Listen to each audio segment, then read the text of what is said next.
మంచిది. సమకూడిన మీ అందరికీ ప్రభువైన యేసుక్రీస్తు నామములో నా హృదయపూర్వకమైన వందనాలు. పరిశుద్ధ గ్రంథంలో తెరుద్దామండి. ఆదికాండము 28వ అధ్యాయము 15వ వచనం. ఆదికాండము 28వ అధ్యాయము 15వ వచనం. నేనే చదువుతున్నాను, గమనించండి. ఇదిగో, నేను నీకు తోడై ఉండి నీవు వెళ్ళు ప్రతి స్థలం ముందు నిన్ను కాపాడుచు ఈ దేశమునకు నిన్ను మరలా రప్పించేదను. నేను నీతో చెప్పినది నెరవేర్చు వరకు నిన్ను విడువనని చెప్పగా. ఆమేన్. ప్రార్థన చేసుకుందాం. ప్రేమగల మా కన్న తండ్రి యేసయ్యా, నీకు వందనాలు, కృతజ్ఞతాస్తుతులు. మా కన్న తండ్రి దేవా, మీరు ఇచ్చినటువంటి లేఖనాన్ని బట్టి నీ కృతజ్ఞతాస్తుతులు. ఈ లేఖనాన్ని విరవండి. ఈ లేఖనము చాటున మీరు దాచి ఉంచిన నీ శ్రేష్టమైన ఉపదేశం ఏదైతే ఉందో, నీ మనసులో ఉద్దేశించుకున్న సంగతి ఏమైతే ఉందో, అయా ఇదిగో తండ్రి, లేఖన ప్రత్యక్షత ఆత్మ ప్రత్యక్షతతో ఇమిడినటువంటి అయా ఇదిగో దేవా, క్రీస్తు మర్మము, మరుగైన మర్మము ఏదైతే ఉందో అది బయటకు తీసుకొచ్చి అయ్యా ఇదిగో తండ్రి, నీ పక్షం వహించిన మీ దాసుని నోట ఆ మాటలు ఉంచమని బతిమలాడుతున్నాం. మీ దాసుని మీ సిలువ చాటును మరుగుపరిచి మీ దాసుడి ముఖాంతరంలోంచి మీరు కనబడుతూ అయ్యా ఇదిగో తండ్రి, మీ దాసుడికి బలమైన వాక్శక్తినిచ్చి మీరే నాతో మాతో సూటిగా తేటగా స్పష్టంగా మీరు మాట్లాడమని బతిమలాడుతున్నాం ప్రభువా. అయ్యా ఆనాడు మోషే ద్వారా నువ్వు మాట్లాడావు. యెహోవా నోటి నుంచి వచ్చు మాట వల్ల మనుషుడు బ్రతుకునన్నావు. అలాగనే అపవాది యేసయ్య నిన్ను శోధిస్తున్నప్పుడు కూడా దేవా నువ్వు మాట్లాడావు, యెహోవా నోటి నుంచి వచ్చే మాట వల్ల మనుషుడు బ్రతుకునని.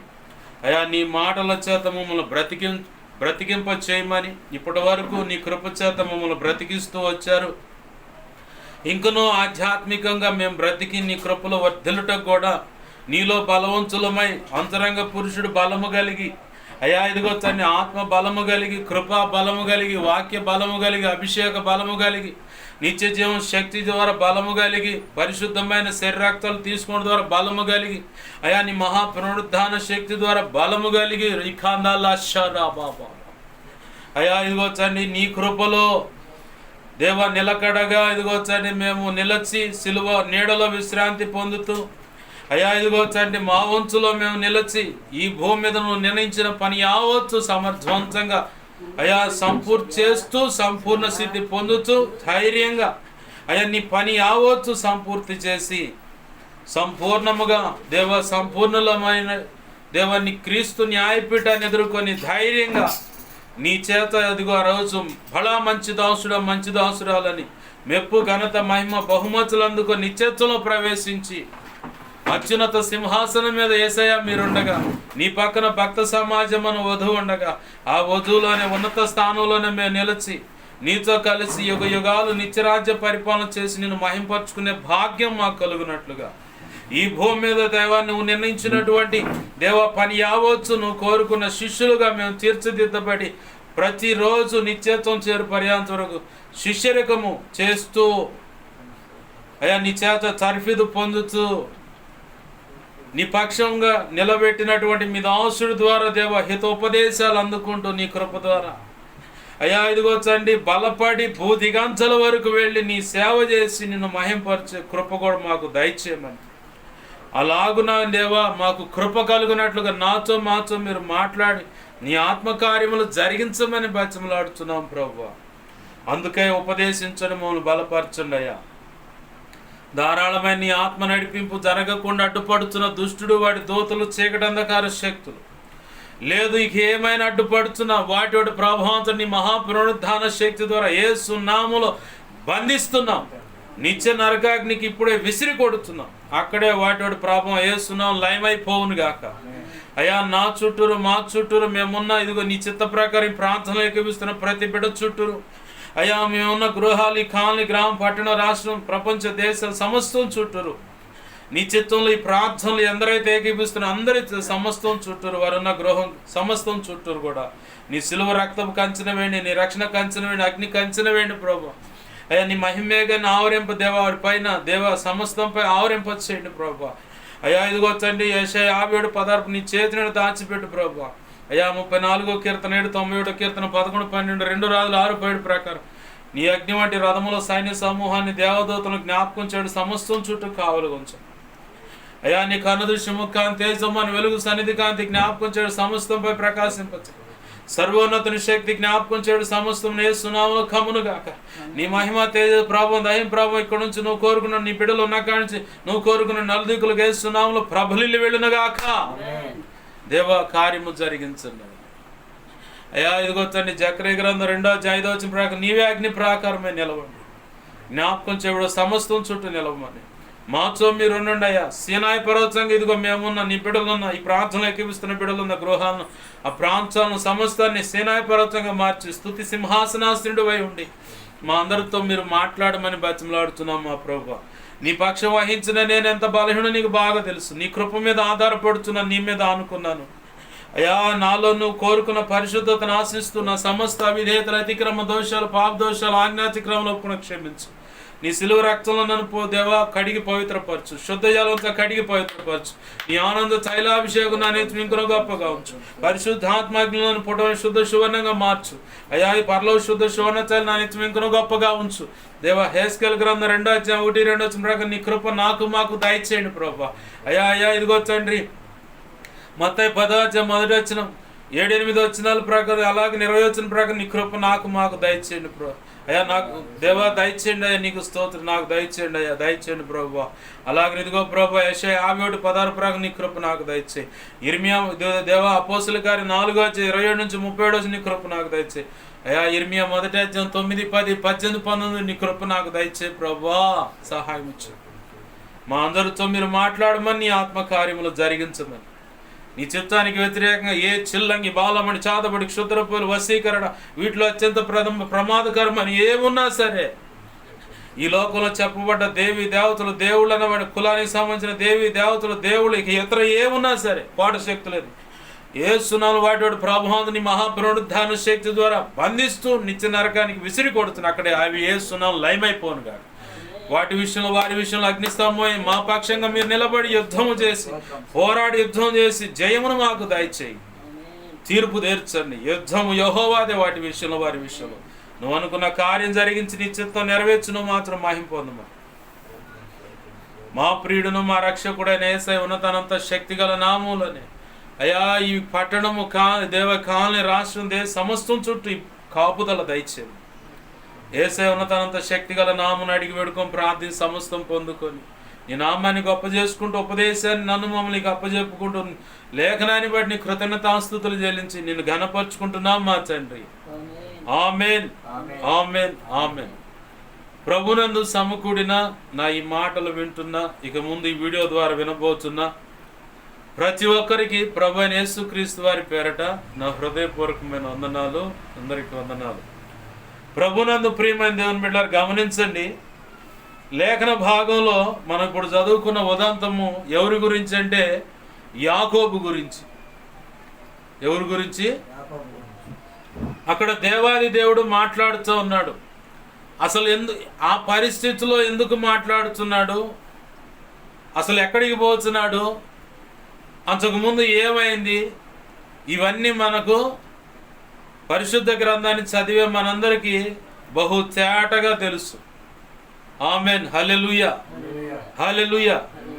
బహు తేటగా తెలుసు అన్నమాట. అయితే ప్రభు అనుమతించిన దాన్ని బట్టి మరి ఈరోజు ఈ వాక్యాన్ని మనకి ఇచ్చాడు. అందుని బట్టి కృతజ్ఞతాస్తుతులు చెల్లిస్తూ ఉన్నాం దేవునికి. ప్రభునందు ప్రియమైన దేవుని బిడ్డలారా గమనించండి. యాకోబు ఎందుకని పారిపోతున్నాడు అక్కడ? కారణం ఏంటంటే ఎందుకు పారిపోతాడు? అన్నను మోసం చేశాడు, నాన్నను మోసం చేశాడు, కన్న తండ్రిని కూడా మోసం చేసి పారిపోతా ఉన్నాడు. ఇక్కడ మనం నేర్చుకోవాల్సిన విలువైన పాఠం ఏంటంటే మనం సర్వసాధారణంగా మన కళ్ళ ఎదుట చాలామంది చెడిపడి తిరుగుతున్న బ్రతుకులు కనపడుతూ ఉంటాయి. లేదంటే దుర్మార్గంగా బ్రతుకుతున్న వాళ్ళని చూస్తూ ఉంటాం. చూసి మనకే గాయం చేసే పరిస్థితులు వాళ్ళు గనక వాళ్ళు చేస్తూ కనబడుతుంటే ఆ భగవంతుడు ఎక్కడున్నాడో కానీ వీడికి సావు రాదేంది అనుకుంటాం. ఆ భగవంతుడు ఎక్కడుండేవాడు కానీ దీనికి సావు రాదేంది అనుకుంటాం. తొందరగా చచ్చే బాగుండు అనుకుంటాం. ఎందుకు? వాళ్ళ దుర్మార్గమైన బ్రతుకును బట్టి, వాళ్ళు మనకు చేస్తున్న కీడును బట్టి. దేన్ని బట్టి? వాళ్ళు మనకు చేస్తున్న కీడును బట్టి, వాళ్ళు చేస్తున్న దుర్మార్గ పనులను బట్టి వీళ్ళు నాశనం కావట్లేదు, వీళ్ళు చావట్లేదు, వీళ్ళు మా మీద చేస్తున్న ఆ కీడు తిరిగి వాళ్ళకి ఎందుకు తగలట్లేదు అని చెప్పని మనకు తెలియకుండానే సర్వసాధారణంగా ఈ ఆలోచన పడుతుంది. అవునా కాదంటారా? ఖచ్చితంగా ఈ ఆలోచన వస్తుంది. మేమైతే ఇన్ని ఇరుకు ఇబ్బందులు పడుతున్నాము, మాకు కీడు తలపెడుతున్న వాళ్ళు మాత్రం పచ్చగా కనపడుతున్నారని చెప్పని మనం అనుకుంటాం. అవునా కాదా? ఖచ్చితంగా అనుకుంటాం మనం. అయితే ఇక్కడ యాకోబు అనే పేరుకు మోసగాడు పేరు. యాకోబు అనే పేరు, దాని అర్థం ఏంటంటే మోసగాడు. మన కళ్ళ ఎదుట మనల్ని మోసం చేసిన వాళ్ళు చాలామంది కనపడతారు. పక్కనే ఉంటా నమ్మకంగా స్నేహంలో నమ్మక ద్రోహం చేసేవాళ్ళు ఉంటారు. పక్కనే ఉంటా సేవ విషయంలో కూడా నమ్మకంగా నీకు సహకరిస్తున్నట్టే ఉంటారు, ద్రోహం చేస్తూ ఉంటారు. అంటే నీకు రావాల్సినది కాస్త వాళ్ళు లాగేస్తూ ఉంటారు అన్నమాట. సేవకుడిగా పక్కనే ఉంటా అదే పని చేసేవాళ్ళని ఇవాళ చాలామందిని చూస్తున్నాం. ఒక పరిచారకులు గానో, సంఘ పెద్దలు గానో, విశ్వాసులు గానో పక్కనే ఉంటా మనకు లోకంలో అంటారు కదా, పందికొక్కల పక్కనే ఇంట్లోనే ఉంటుంది పందికొక్కు కానీ ఎలక కానీ. వాటిని చూసి ఏమంటారంటే ఈ ఇంట్లోనే ఉంటా మనకే గోతులు తవ్వుతుంది అంటారు. అట్లానే ఒక విశ్వాసిగా గానో, పరిచారకులుగా గానో, సంఘ పెద్దలుగానో, సేవకులుగా కూడా ఉండి నీ మేలు కోరుతున్నట్టుగా మాట్లాడి నీతో మేలు చేస్తున్నట్లుగానే నడిచి నమ్మకంగా అట్లాంటి గోతులు తవ్వి ద్రోహం చేసేవాళ్ళు లేకపోలేదు, ఖచ్చితంగా ఉన్నారు. ఏంది పౌలు భక్తుడు అంత గొప్ప భక్తుడికే అలాంటి బ్యాచ్ తగిలింది. కపట సహోదరుల వల్ల నాకు కలిగిన గాయాలు అన్నాడు ఆయన. ఎవరు? కపటంగా హృదయంలో ఒకటి ఉంటుంది, పైకి ఇంకోలాగుంటారు. దీన్నే కపటం అంటారు. కపట సహోదరుల వల్ల నాకు అయిన గాయాలు ఎక్కడయ్యాయి? కపట సహోదరులు ఎక్కడున్నారు ఆయనకి? పౌలు భక్తుడికి సేవలోనే, తాను చేస్తున్న సేవ పరిచర్లోనే, ఆయా సంఘాల్లో నియమించబడిన వారిలోనే ఏంది కపట సహోదరుల వల్ల కలిగిన గాయాలు అన్నాడు ఆయన. నమ్మకంగా పక్కనే ఉంటున్నాడు అలెగ్జాండర్ అనేవాడు. వాడు నాకెంత కీడు చేశాడో నీకు బాగా తెలుసు తిమోతి అన్నాడు. వాడు చేసిన దాన్ని బట్టి ప్రతిఫలం దేవుడు అతనికి ఇస్తాడు అన్నాడు. ఏది చాలామంది నమ్మకంగా ఉంటూ కూడా సేవలో అయినా, కుటుంబాల్లో అయినా, మన చుట్టుపక్కల అయినా సరే నమ్మకంగా ఉంటూ కూడా పైకి నమ్మకత్వాన్ని ప్రదర్శిస్తూ లోపల కపటాన్ని దాచిపెట్టి నీకు కీడు తలపెట్టేవాళ్ళు చాలామంది నీకు ఇప్పటికి ఎదురయ్యారు. ప్రభు చిత్తమైతే ఇక ముందు కూడా ఎదురవుతారు. ఈ ఎదురయ్యేదానికి ఇప్పుడు ఎదురైన వాళ్ళ వల్ల నువ్వేమైతే విలువైన పాఠం నేర్చుకున్నావో దాన్ని బట్టి రాబోతున్న దినాల్లో ప్రభు చిత్తమైతే అలాంటి వాళ్ళు నీ ఎదుటికి వస్తే జాగ్రత్త పడతావు. ఆమెన్. హల్లెలూయా, హల్లెలూయా. ప్రభునందు ప్రియమైన దేవుని బిడ్డలారా గమనించండి, దేవాది దేవుడు ఈరోజు మనతో మాట్లాడుతున్న విషయాల్లో బాగా గమనించండి. యాకోబు మోసగాడు. మనల్ని అనేక రకాలుగా మోసం చేసిన ప్రజలు మన ఎదుట, మన కళ్ళెదుట కూడా కనపడతారు. ఒకవేళ నువ్వు ఆఫీస్ కాడికి వెళుతున్నావు అనుకో, నీకు మేలు కోరినట్టే ఉంటారు. గుంట నక్కలాల పరమగీతాల్లో కనుక చెప్పినట్టు గుంట నక్కలు ఉన్నాయి. దేన్ని జరుపుతున్నాయి అంటే అయ్యి ద్రాక్ష తోటనంటే జీవన సంబంధమైన విషయాన్ని లేకుండా చెడగొడతాం అన్నమాట. ద్రాక్ష తోట పాదిని చెడగొడతాం అంటే ద్రాక్ష తోట దేనికి సాదృశ్యం? సంఘానికి కాదు, ఇప్పుడు మనం చెప్పుకునే దాన్ని బట్టి చూస్తే నీ జీవన సంబంధమైన ఉపాధి ఏదైతే ఉందో, నువ్వు జాబ్ చేసే కాడ కావచ్చు, పని చేసే కాడ కావచ్చు, ఏంది నమ్మకంగా గుంట నక్కలాలు ఉంటారు, నీకు గుంతలు దొవుతానే ఉంటారు. అది పసిగట్టాలా. అది పసిగట్టకుండా గుంపులో గొర్రెలాలు కంచె తలదించుకొని పోయి నేను మాట్లాడితే నేను చేసేది అనుకుంటే వేచన కోల్పోతే సర్వం నాశనం అయిపోతుంది. వేచన అనేది, వివేకం అనేది కనుక నువ్వు కోల్పోతే, విచక్షణ అనేది కనుక నువ్వు కోల్పోతే ఎంతో నష్టాన్ని చవి చూడాల్సి వస్తుంది. అర్థమవుతుందా? చాలా జాగ్రత్తగా నీ చుట్టుపక్కల ఉన్న వాళ్ళు ఎలాంటి వ్యవహారం కలిగి ఉన్నారు, హృదయంలో ఏం పెట్టుకొని నీతో వ్యవహరిస్తున్నారు. వ్యాపారం కాడైనా సరే, ఒక జీవన సంబంధమైన వృత్తి విషయంలో అయినా సరే, కుటుంబ వ్యవహారాలు అయినా సరే, ఆడపిల్లల కాడకు వచ్చిన వ్యవహారం విషయంలో అయినా సరే, అలాగనే భార్యతో అయినా సరే, భర్తతో అయినా సరే, ఎవరైనా ఎలా వ్యవహరిస్తున్నారు అన్నది గమనించాలి. గమనించి జాగ్రత్త పడాలి. జాగ్రత్త పడకపోతే బిళ్ళ పీటుగా పడిపోతావు. అయ్యో నేను ఇట్టపడ్డాను ఎందుకు ప్రభు అంటే, పిచ్చి మొహం నీకు నా దాసును ఉపయోగపెట్టుకొని చెప్పానా లేదా, జాగ్రత్త పడు అని. మీకా గ్రంథం 7వ అధ్యాయం 5వ వచనంలో స్నేహితుడిని నమ్మొద్దు, ముఖ్య స్నేహితుడిని నమ్మవద్దు.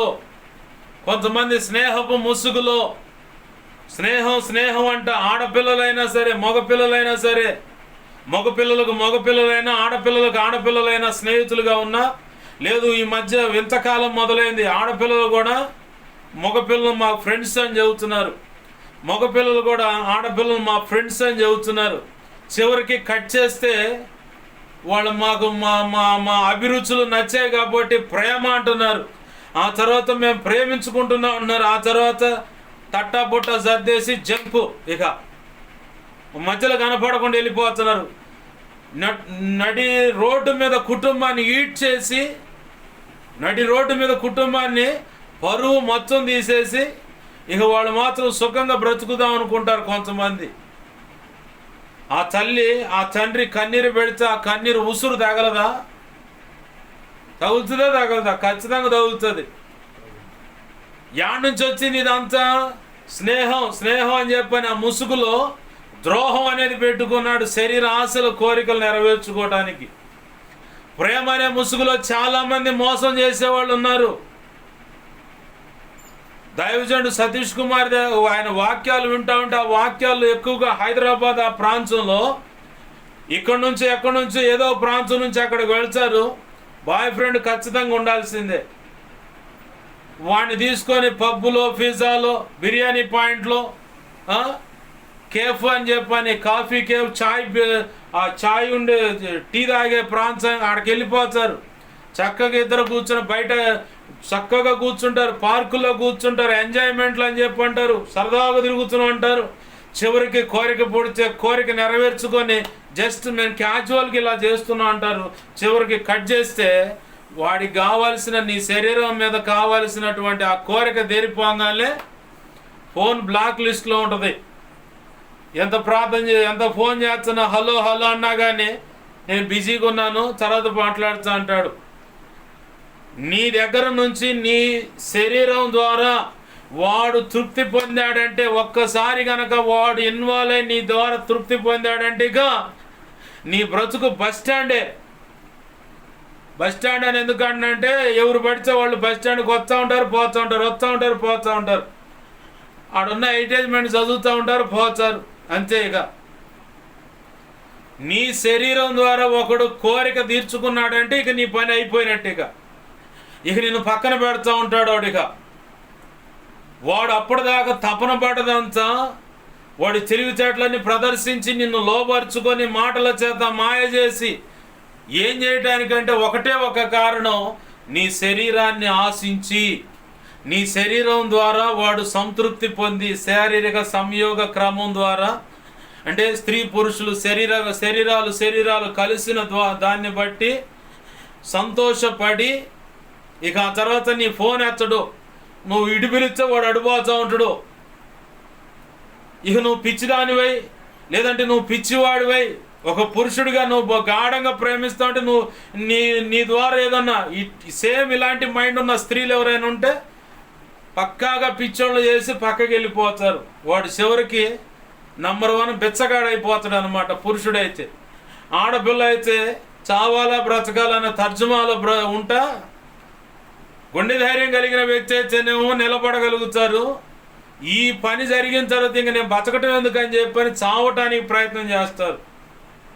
కొంతమంది గర్భం దాల్చేదాకా కూడా ఆ వ్యవహారం అర్థం కాదు. వాడు నన్ను మోసం చేశాడు, లేదా ఆ అమ్మాయి ఇంకొకటితో తిరిగేదాకా కూడా వీడికి అర్థం కాదు ఆ అమ్మాయి నన్ను మోసం చేసిందని. ఎందుకు ఈ మాటలు ప్రభు హెచ్చరిస్తూ ఉన్నాడంటే నీ జీవితాన్ని నువ్వు కాపాడుకోవాలి. మిడిమిడి జ్ఞానంతో విచ్చలవిడిగా అడుగులు వేస్తే తర్వాత మూల్యం ఎక్కువగా చెల్లించాల్సి వస్తుంది. మూల్యం అనేది ఎక్కువగా చెల్లించాల్సి వస్తుంది. శారీరక కోరిక తీర్చుకోవటం పెద్ద పని కాదు, 5 నిమిషాల పని. అది 5 నిమిషాలు కూడా ఉండదు ఒక్కొక్కడికైతే. ఏది ఈ శారీరక ఆ కోరిక తీర్చుకోవటం పెద్ద పని కాదు, జీవితాంతం కలిసి బ్రతకటం అనేదే పెద్ద పని. దేవునికి మహిమ కలుగును గాక. హల్లెలూయా. ఈ రోజులు ఎలాంటి అంటే అపాయకరమైన కాలములు అంది లేఖనం. తిమోతి పత్రికలో ఈ రోజుల గురించి ఏం మాట్లాడుతుందంటే అపాయకరమైన కాలములు. ఏ కాలం ఇదంటే అంత్యకాలములు అనమాట. ఈ అంత్యకాలంలో అపాయకరమైన పరిస్థితులు అనమాట. అపాయకరమైన పరిస్థితుల్లో శరీర సుఖ సౌఖ్యం కోసం ఆ సంతృప్తి పొందాలని ప్రేమ అనే ఒక ముసుగు తొడుక్కొని చాలామంది విచ్చలవిడి శృంగారానికి బరితెగించి ఎలా పడితే అలాగా ఎక్కడ పడితే అక్కడ, అసలు కాస్తంత కూడా భయము, తల్లిదండ్రులన్నా కానీ చుట్టూ ఉన్నవారని కానీ ఎవరైనా సరే భయం అనేది ఉండకుండా నా జీవితం నా ఇష్టం, నువ్వెవడు నన్ను అడగటానికి అని చెప్పని. అమ్మా నీ పిల్లలు ఇలా తిరుగుతున్నారు, అయ్యా మీ పిల్లగాడు ఇలా ఉంటున్నాడు అని చెప్పంటే మా పిల్లగాడు బంగారం అంటారు. వాడు తప్పు చేస్తున్నారు అని తెలిసినా కానీ బంగారమే అని చెబుతారు. చివరికి నష్టపోయేది ఎవరు? నీ పిల్లలు ఇలా ఉన్నారని చెప్పినోడు నష్టపోతాడా, లేకపోతే పిల్లలు నష్టపోతారా? బాగా ఆలోచించాలా. ఇలా ఆండ్రాయిడ్ సెల్ ఫోన్ వచ్చింది, ఒకడేదో చెప్పాల్సిన పని లేదు, ఆ ఫోనే నేర్పుతుంది అందరికీ. చాలా జాగ్రత్తగా గమనించండి. మరొకటి ఇంకొక విషయం ఏంటంటే అక్కడక్కడ మెచ్చుని ఫంక్షన్లు చేస్తూ ఉంటారు. ఎందుకంటే మా అమ్మాయికి లైన్లోకి వచ్చిందిరా, అందరు లైన్లో పడండి అని చెప్పని. అరే గుట్టుగా ఉంచుకోవాల్సింది ఆ పిల్లకి ఆ సంగతి కూడా తెలియకుండా జాగ్రత్తగా ఉంచుకోవాల్సిన సంగతి కాస్త బట్టబయలు చేసి ఇంకెందుకు అందరికీ గ్రీన్ సిగ్నల్ కనుక ఆ గేట్ మ్యాన్ కనుక పచ్చ జెండా ఊపినట్టు వీళ్ళే పని కట్టుకొని మరి అదేమంటే వాళ్ళు ఫంక్షన్ చేశారు కాబట్టి మేము చేయకూడదా, మీరు ఎందుకు చేయరని చెప్పని వాళ్ళు అడుగుతున్నారని చెప్పని నీ పిల్ల నువ్వే బట్టబయలు చేసుకొని నీ పిల్ల నువ్వే రోడ్డు మీద పెట్టుకుంటున్నావు. అసలు ఆ అమ్మాయికి ఆ మైండ్ ఆలోచన లేని వ్యక్తికి కూడా తీసుకొచ్చి నువ్వు ఇలా ఉన్నావు కాబట్టి ఇప్పుడు ఇలా ఇన్ని రకాలుగా ఇలా అని చెప్పని. భయంకరమైన కాలాలు ఇవి. చాలా జాగ్రత్తగా ఉండాలి పరిస్థితులు. ఈ పరిస్థితుల్లో చాలా జాగ్రత్తగా ఉండాలా. ఆడపిల్లల విషయమైనా మగపిల్లల విషయమైనా సరే, చాలా జాగ్రత్తగా ఉండాలా. మోసం చేసి మచ్చటంగా నీ కాడున్న రూపాయి మొత్తం వదిలిచ్చి మరి చెలహాటి వీడి పని అయిపోయిందని చెప్పని ఇంకొకళ్ళు ఎత్తుక్కునే బ్యాచ్ ఆడపిల్లల్లో లేకపోలేదు. మగపిల్లల్లో కూడా కోరిక తీరేదాకానే నీకు ఎన్ని పెట్టుబడులు పెట్టినా నువ్వు చాక్లెట్ కావాలంటే పరిగెత్తుకుంటా పోతాడు అర్ధరాత్రి కాడ. ఆ పని అయిపోయిన తర్వాత అయ్యా నాకు ఇట్లా బాగోలేదు నాకు ఇలా చాక్లెట్ తినాలనిపిస్తుంది అంటే నోరు మూసుకొని ఇంట్లో పడుకో, కాళ్ళు చేతులు ఇరుగుతాయి కదిలేవంటే. ఈ తప్పుడు నేను బాగా ఎవడుంటాడు షాపు. మరి ఆ పని జరగక ముందు అడిగితే అవసరమైతే ఆ కొట్టోడిని లేపని తీసుకొస్తాను నేను, నీకెందుకు, నువ్వు ఉండు అని చదువుతుడు కథలో. 5 నిమిషాలు సుఖం అండి. ఎంత సమయం? 5 నిమిషాల కోసం వాడు ఎన్ని ఫీట్లు తీస్తాడో, ఎన్ని రకాల ఎక్సర్సైజులు చేస్తాడో ఆ అమ్మాయిని లోపరుచుకోవడానికి. నేను పావురాళ్ళు పెంచాను ఇంతకు ముందు. మగ పావురం మెడకైట గిరగిర గిరగిర గిర తిప్పేది, మెడకైట తిప్పేది, ఇటు గిరగిర గిరగిర తిప్పుకుంటూ వచ్చేది మెడకాయ. నాకు అర్థం కాల, ఇదేంది మెడకాయ గిరగిర తిప్పుతుంది, కొక్కెర రోగం వచ్చిన కోడి కనుక తిప్పినట్టు తిప్పుతుంది మెడకాయ అనుకున్నా. అరే మా మేనల్లు ఉన్నాడు, అబ్బాయి అది ఏందిరా అట తిరుగుతుందంటే, ఏమి లేదు మావయ్య, ఆడ పావురాన్ని ఎట్లయినా మచ్చిక చేసుకోవటానికి అది మెడకాయ, కోడి కనుక కొక్కెర రోగం వచ్చిన కోడి కనుక మెడకాయ ఇటు తిప్పుద్ది, అట్ట గుండ్రంగా తిప్పుతా పల్టీలు కూడా కొట్టుద్ది. ఎందుకంటే ఆడపావురం ఇది చేస్తున్న పనిని బట్టి ఆడపావురంకి నచ్చాల, దాన్ని మచ్చిక చేసుకోవటానికి, అంటే దగ్గరగా ఇంకా ప్రేమగా ఉండటానికి అలాగ మెడకాయ మెలకలు తిప్పుద్ది, పల్టీలు కూడా కొట్టుద్ది మావయ్య అండు. ఓ అమ్మో ఈటికాడు ఇంత టాలెంట్ ఉందా అనుకున్నా.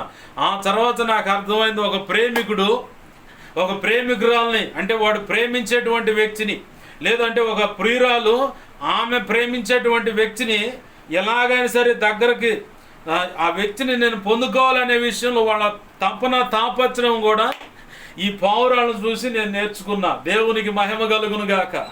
హల్లెలూయా, హల్లెలూయా. ప్రభునందు ప్రియమైన దేవుని బిడ్డలారా, గమనించండి, వ్యాపారంలో కూడా మోసాలు జరుగుతూ ఉంటాయి. గతంలో కూడా చెప్పాను, వ్యాపారం కాడ లావాదేవీల విషయంలో నమ్మకంగా గొంతు కోసే రకాలు ఉంటారు, చాలా జాగ్రత్తగా ఉండాల.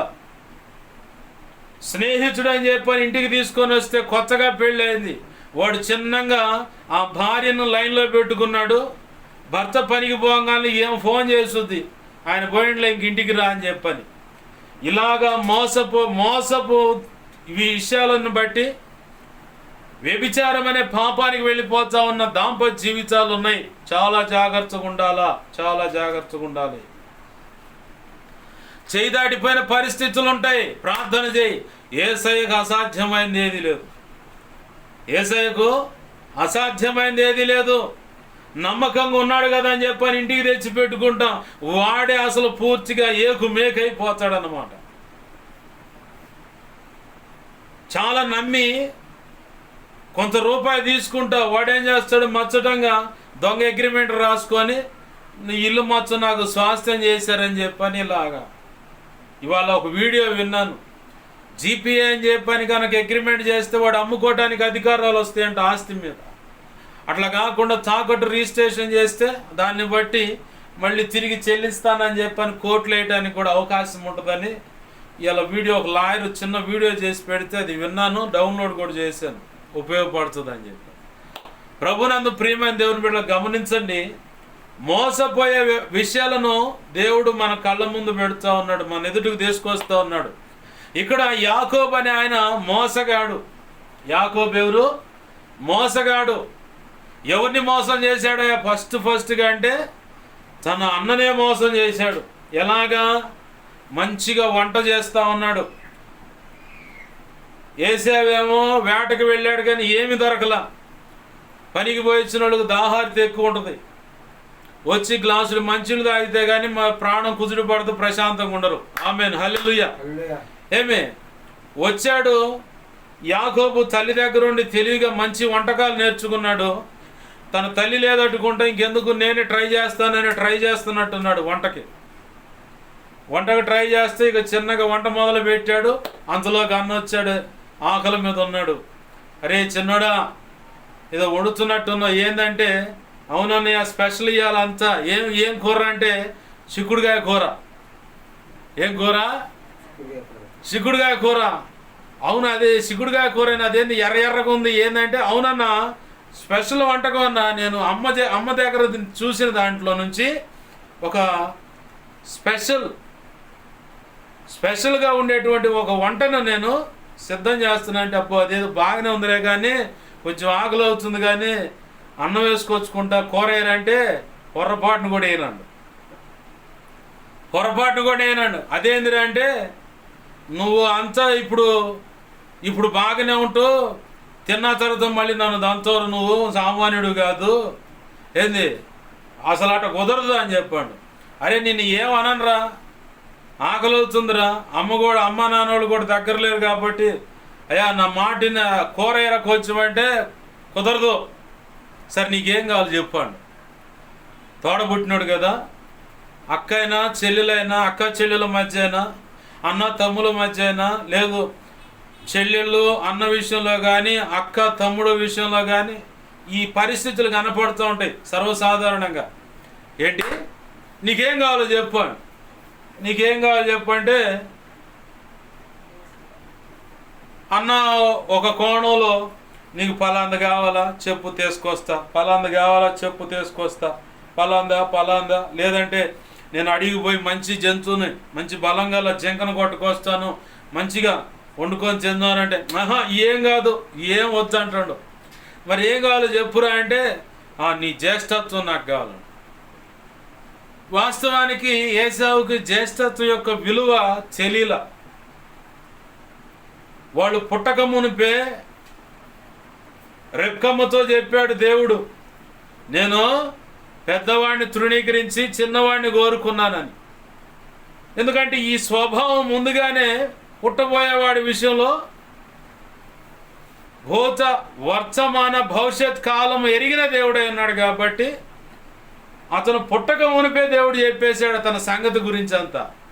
నేను పెద్దవాడిని తృణీకరించాను, చిన్నవాడిని నేను కోరుకున్నాను అన్నాడు. ముందుగానే తల్లికి చెప్పాడు, నీ గర్భమందు 2 జనపదములు గలవు. అంటే ఇద్దరు పిల్లలు ఉన్నారు, ఆ ఇద్దరు కూడా మగ పిల్లలే.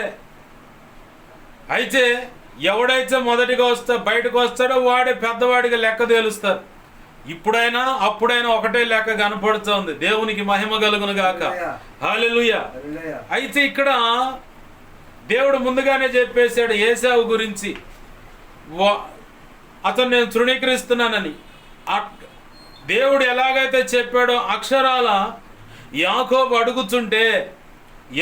అడుగుతుంటే నీ జ్యేష్ఠత్వాన్ని నాకు ఇవ్వరా అన్నయ్య అంటే, ఓ అత్యంత భాగ్యం ఇస్తాలే కానీ నేను ముందు బ్రతకాలి, నేను బ్రతకాలి కాబట్టి దయచేసి ఆ జ్యేష్ఠత్వం నువ్వు తీసుకో. మరి ప్రమాణం చేయి, ప్రమాణం రా, ఆ జ్యేష్ఠత్వం వద్దు ఏమొద్దు కానీ నీ ప్రశ్నలకి నాకున్న ఆకలికి అసలు సెట్ కావట్లేదు కానీ నీ ప్రశ్నలకో దండం, నీకో దండం. బ్రతికితే బలిజాకులో బఠానీలు అమ్ముకొని బ్రతకొచ్చు కానీ ఆ జ్యేష్ఠత్వం ఏదో నువ్వే తీసుకో, ప్రమాణం చేస్తున్నాను చెప్పని ఒట్టు పెట్టి ఆ జ్యేష్ఠత్వాన్ని యాకోబుకి ఇచ్చి ఆ ఎర్రగా ఉన్న ఆ చిక్కుడుకాయలు కూరేసుకొని తిన్నాడు. బాగుంది. అతని గురించి క్రొత్త నిబంధనలో ఒక మాట చెప్పబడింది. ఏం మాట అంటే, ఒక్క పూట కూటి కోసం తన జ్యేష్ఠత్వాన్ని అమ్ముకున్న ఏసావు అను భ్రష్టుడును వ్యభిచారి ఉండునేమో మీలో జాగ్రత్త అన్నాడు. ఈరోజు ఈ నా మాటలు దేవుని యొక్క మాటలు వింటున్న ప్రతి ఒక్కరు బాగా గమనించాలా. చాలా విలువైన సందర్భంలోకి వచ్చాం, బాగా గమనించాలి. ఒక్క పూట కూటి కోసం జ్యేష్ఠత్వం అంటే జ్యేష్ఠుల సంఘం అని అర్థం. ఆమేన్, హల్లెలూయా. జ్యేష్ఠుల సంఘం అంటే యేసు ప్రభు వారే తన కుమారుడు అందరిలోకెల్లా, రోమా పత్రికలు అట్టుకుంటా మాట రాస్తుంది, తన కుమారుడు అందరిలోకెల్లా, అందరి సహోదరులోకెల్లా జ్యేష్ఠుడుగా ఉండాలని. జ్యేష్ఠుడు అంటే పెద్దవాడు. ఆయన పెద్దవాడు అంటే మిగతా వాళ్ళంతా ఆయన సంఘంలో సభ్యులు కావాలన్నది ఆయన అనాది సంకల్పం. ఆమేన్, హల్లెలూయా. అయితే ఇక్కడ తన జ్యేష్ఠత్వాన్ని పోగొట్టుకున్నాడంట, వ్యభిచారిగా కూడా ఉన్నాడంట. బాగా గమనించండి. ఒక్క పూట కూటి కోసం తన జ్యేష్ఠత్వాన్ని అమ్ముకున్న భ్రష్టుడును వ్యభిచారి. అంటే భ్రష్టుడు అంటే ఏమంటారు? ఎందుకు పనికిరానివాడు అన్నవాడిని భ్రష్టుడు అంటారు. లేఖనం చూస్తేనేమో ఏసావు సర్వసమృద్ధి కలిగిన వాడిగా కనపడుతున్నాడు. యాకోబు రిటర్న్ అయినప్పుడు దేవుడు మాట్లాడి నీ స్వదేశానికి నువ్వు వెళ్ళవయ్యా అని చెప్పినప్పుడు దేవునితో పెనుగులాడే దానికంటే ముందుగా కొంతమందిని పంపించాడు.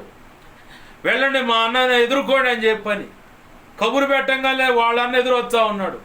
వచ్చి మధ్యలో కలుసుకున్నప్పుడు ఏసావు అంటాడు, ఇవన్నీ ఎందుకు పంపించావంటే నా ఏలిన వాడవైన నీ కోసమేనంటే, ఓ దేవుడిచ్చింది చాలా ఉంది, నాకు అవసరం లేదు, నువ్వు ఉంచుకో అన్నాడు.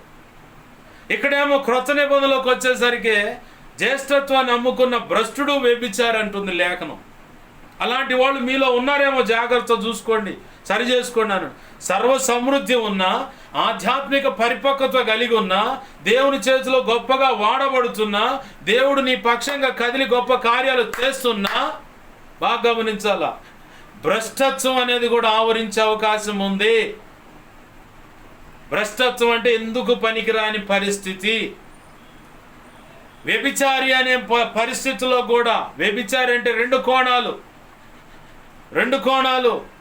నీది కానీ ఒక దేహంతో, అంటే ఒక స్త్రీగా పరపురుషుడితో, ఒక పురుషుడిగా పరస్త్రీతో నువ్వు శారీరకంగా కలిస్తే వ్యభిచారం, మోహపు చూపుతో చూస్తే వ్యభిచారం.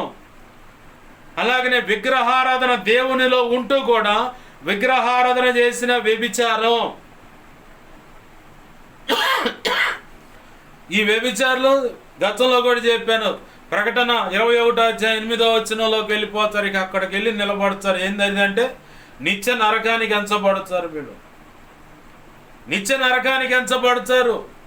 భావి తరాలకు ఇదిగో ఇలాంటి విషపూరితమైన పోకడ, ఇలాంటి విషపూరితమైన నిర్ణయాలు తీసుకోవటం వల్ల ఇదిగో ఈ సేవకుడు, ఈ సేవకురాలు, లేదా ఈమె, ఇదిగో ఇతను ఇలాగ నాశనం అయిపోయాడు, ఈ కుటుంబం ఇలా పతనం అయిపోయిందని చరిత్ర చెప్పుకునేలాగా, నిన్ను బట్టి అనేకులు హెచ్చరిక పొందేలాగా అటువంటి చరిత్రకి ఎక్కే అవకాశం ఉంటుంది. జాగ్రత్త.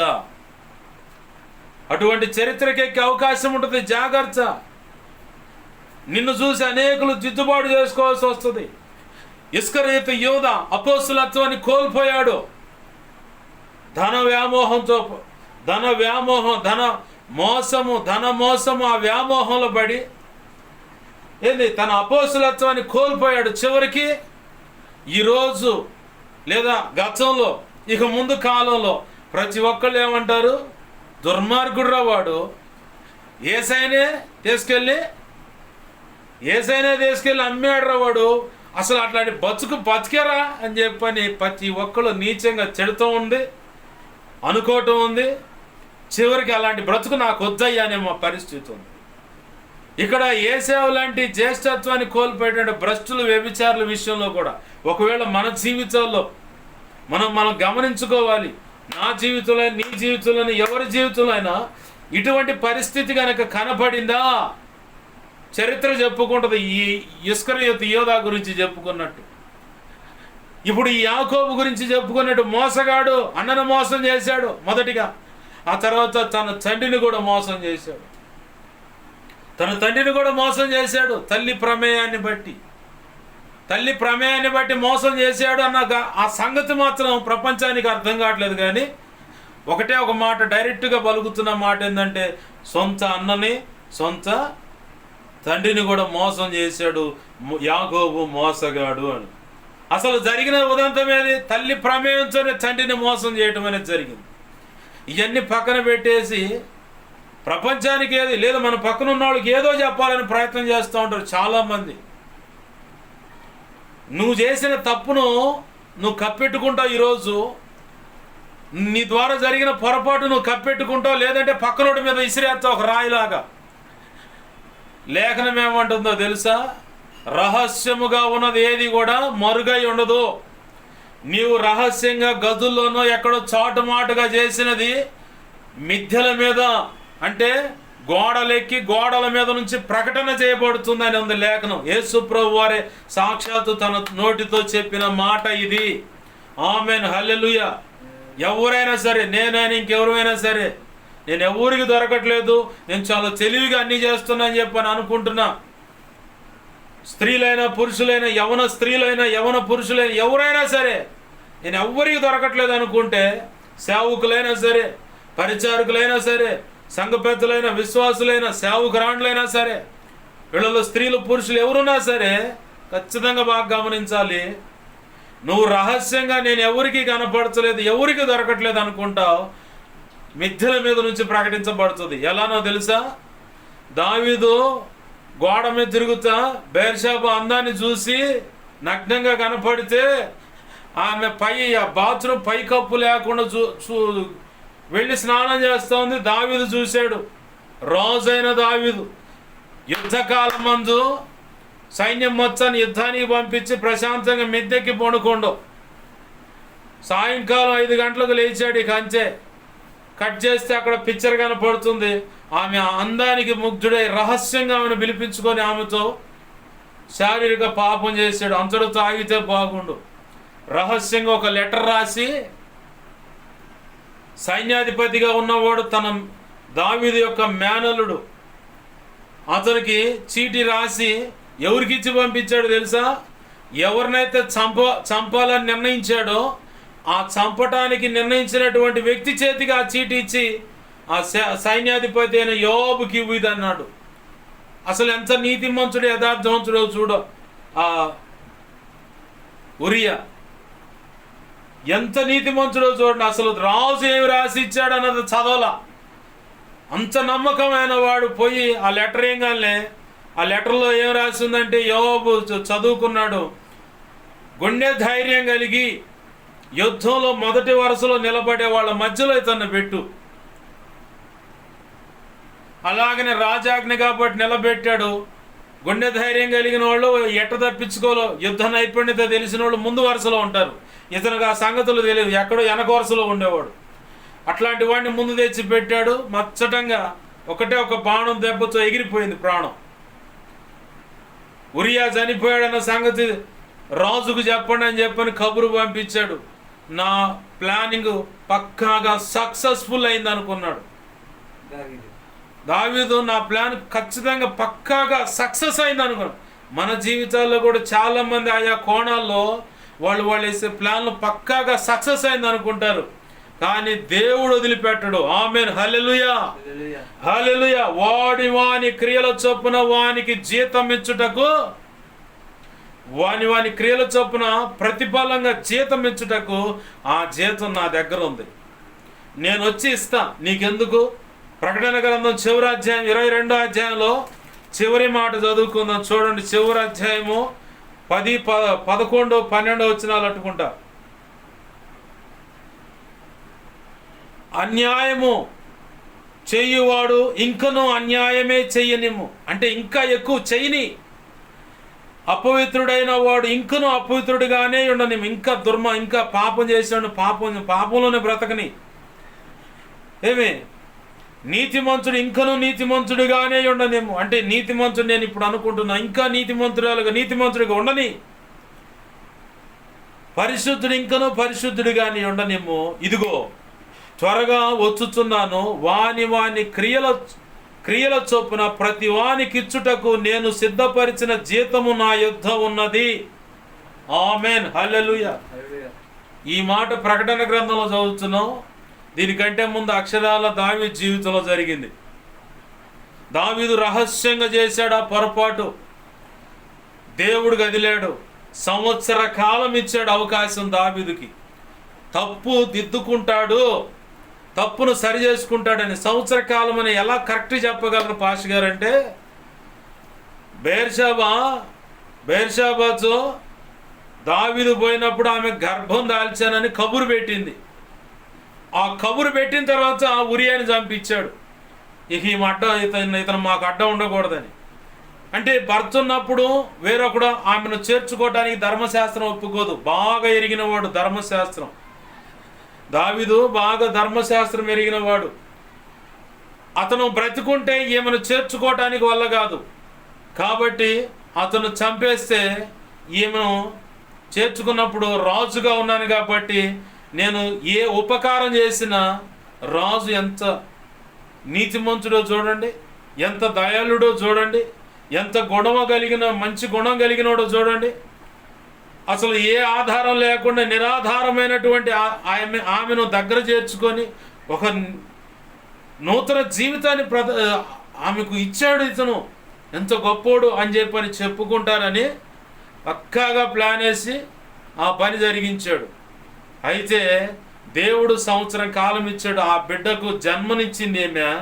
జన్మనిచ్చిన తర్వాత ఆ బిడ్డ కాయలా పడ్డాడు అని చెప్పని లేఖనం ఉంది. కాయలు అంటే రోగాన పడి మంచం పట్టడం. రోగాన పడి మంచం పట్టడం అనమాట. దీన్ని కాయలా పడ్డాడన్నాడు. అప్పుడు దావీదు ఉపవాసం ఉండి కన్నీరు విడిచి ప్రార్థన చేస్తున్నాడు ఆ బిడ్డ కోసం. దానికంటే ముందుగా నాతాను ప్రవక్త వచ్చాడు, ఒక చిన్న ఉపమాన కథ చెప్పాడు. ఎవడు వాడు? ఖచ్చితంగా 1కి 4 ఇచ్చుకోవాల్సింది అని చెప్పాడు. ఆ వ్యక్తి ఎవడో కాదు, నువ్వే అన్నాడు ఆయన. అమ్మా, నా సంగతి ఎవరికి తెలియలేదు అనుకున్నాను, దేవుడికి తెలిసింది, ఇది మర్చిపోయాను నేను అని చెప్పని సాగిలు పడ్డాడు. ప్రభు పాదాలు పట్టుకొని క్షమాపణ కోరుకున్న దావీదు నోటి ద్వారానే తీర్పు తీర్పిచ్చాడు దేవుడు. 1కి 4 ఇవ్వాలన్నాడు. అట్లానే దావీదు కడుపును పుట్టిన 4 బిడ్డలు చచ్చిపోయారు. దావీదు కడుపును పుట్టిన 4 బిడ్డలు చచ్చారు. ఆ పసికందు, తర్వాత ఒక ఆడపిల్ల, 2 మగపిల్లలు, మొత్తం 4 గొర్రెలను ఇచ్చుకోవాలి. ఒకదాన్ని చంపిన దానికి ప్రతిగా 4 గొర్రెలను ఇచ్చుకోవాలన్నాడు. ఆ 4 గొర్రెలు ఎవరంటే 4 పిల్లలు. అక్షరాల 4 పిల్లలు చనిపోయారు. అనివార్య కారణాలను బట్టి ఏంది దేవుడు ఎలా తెచ్చాడు చూడు వాళ్ళకి కీడుని, దావీదు నోటి ద్వారా వచ్చినటువంటి మాటను బట్టి. అది అయిపోయిందా? ఈ 4 చనిపోయిన బిడ్డల్లో ఒకడు దావీదును తరిమేటప్పుడు ఇక్కడ ఉరియా భార్య అయిన బెర్షాబాతో రహస్యంగా పాపం చేస్తే దావీదు యొక్క ఉపపత్నులతో దావీదు కొడుకు యొక్క స్నేహితుడు ఇచ్చిన ఆలోచన బట్టి ఆ మిద్దెల మీద వాళ్ళకి ప్రత్యేక మంచాలు ఏమించి ఆ మంచాల మీద దావీదు యొక్క ఉపపత్నులతో పాపము చేశాను అని ఉంది లేఖనం. అది అలాగ చేయటం వల్ల ఆ స్నేహితుడు ఇచ్చిన ఆలోచన చూడండి, అలాగా ఆ చేయటం వల్ల ఈ ఇజ్రాయేల్ ప్రజలందరికీ నువ్వు మంచివాడిగాను, మీ తండ్రిని వాళ్ళు ద్వేషిస్తారు, వీళ్ళంతా నీ పక్కన నీ జట్టు కడతారని చెప్పని సలహా ఇచ్చాడు. ఇట్లాంటి దుర్మార్గులు కూడా ఉంటారు, జాగ్రత్త. స్నేహం ముసుగులు ఆడపిల్లలైనా మగపిల్లలైనా ఇంటికాడికి వచ్చే ఆడవాళ్ళు ఎవరైనా సరే తప్పుడు ఆలోచన ఇస్తారు. పక్కాగా వెళ్ళిపోయి నీ చావు నువ్వు కొని తెచ్చుకుంటావు, నీ భారీ నష్టాన్ని తెచ్చుకుంటావు అన్నమాట. నీకు ఎవరైనా ఒక సలహా ఇస్తున్నారంటే, ఒక ఆలోచన ఇస్తున్నారంటే అది దైవ చిత్త ప్రకారం ఉందా లేదా, దేవుడు నిర్ణయించిన ప్రకారం ఉందా లేదా, దీనివల్ల నాకు ఎంత మేలు జరుగుతుంది ఎంత కీడు జరుగుతుందో కూడా ఆలోచన చేసి అడుగులు వేసి ఆలోచన చేసి నిర్ణయం తీసుకొని అడుగులు వేయాల. ఏదో వచ్చారు నా మేలు కోరి 4 మాటలు చెప్పారు, ఆ తర్వాత నన్ను బురదలో తీసపోతుంది కూడా అర్థం కాకుండా నువ్వు బ్రతికే మాట అయితే నువ్వు చాలా నష్టపోతావు. ప్రభునందు ప్రియమైన దేవుని బిడ్డలారా గమనించండి, దావీదు రహస్యంగా చేస్తే అక్షరాల అది మిథ్యల మీద ఇజ్రాయేల్ ప్రజలందరూ చూస్తుండగా మిథ్యల మీద దావీదు యొక్క ఉపపత్నులు అంటే తల్లి వరసయ్య వాళ్ళతో కన్న కొడుకే ఓ పక్క తండ్రిని చంపడానికి తరిమాడు, పోయి అడవిలో ఉన్నాడు. ఆయన కుట్ర పన్నాడని చెప్పని పోయి అడవిలో దాక్కున్నాడు. ఇక్కడ స్నేహితుడు ఇచ్చిన ఆలోచన బట్టి తప్పుడు కార్యం చేశాడు. చివరికి ఏమైందంటే దావీదు తాను చేసిన పొరపాటు రహస్యంగా చేసింది అందరికీ తెలిసేలాగా ఇక్కడ చేశాడు దేవుడు. అలాగనే తన కడుపును పుట్టిన 4 పిల్లలను చంపబడ్డారు. బాగా గుర్తుపెట్టుకోవాలా, నేను ఏది చేసినా ఎవడు నన్ను చూడలేదు, ఏ మాంత్రికుడి దగ్గరకు పోయి నన్ను ఎవడు చూడలేదు, యాడికి పోయి ఏ చండి యాగాలు మహాచండి యాగాలు చేస్తాను ఎవడు నన్ను చూడలేదు, ఏ గుప్త నిధులు తీసే మాంత్రికుల దగ్గర పోయి నన్ను ఎవడు చూడలేదు, ఎవడితో కాంటాక్ట్ చేసి హలో ఎక్కడున్నారు ఇప్పుడే అది ఇది అని చెప్పని మాట్లాడింది ఎవరు నన్ను చూడలేదు అనుకోమాక. ఆకాశం అంతా కన్నేసుకొని చూస్తున్నాడు ఆయన. ఆమేన్, హల్లెలూయా. ప్రతి ఒక్కడికి డొక్క పగిలే రోజు ఒక రోజు ఉంది. ఆ రోజు రాకమునిపై ఈ భూమి మీద మొత్తాన్ని లెక్క తేలుస్తాడు. తర్వాత నీ క్రీస్తు న్యాయపీఠము ఎదుట నిలబెట్టి ఒక్కొక్కడికి తోలు తీస్తాడు అన్నమాట. ఆడకూతురైనా సరే మగోడైనా సరే ఎవరికైనా సరే, నేనైనా సరే, నేను తప్పుగా బతుకుతున్నా సరే ఆ రోజు ఆడుంటుంది ఒక్కొక్కళ్ళ వ్యవహారం మొత్తం. ప్రభునందు ప్రియమైన దేవుని బిడ్డలారా గమనించండి, ఇక్కడ యాకోబు అనే పేరుకి మోసగాడు. ఈ మోసగాడిని ప్రాణభయం అనేది తరిమింది.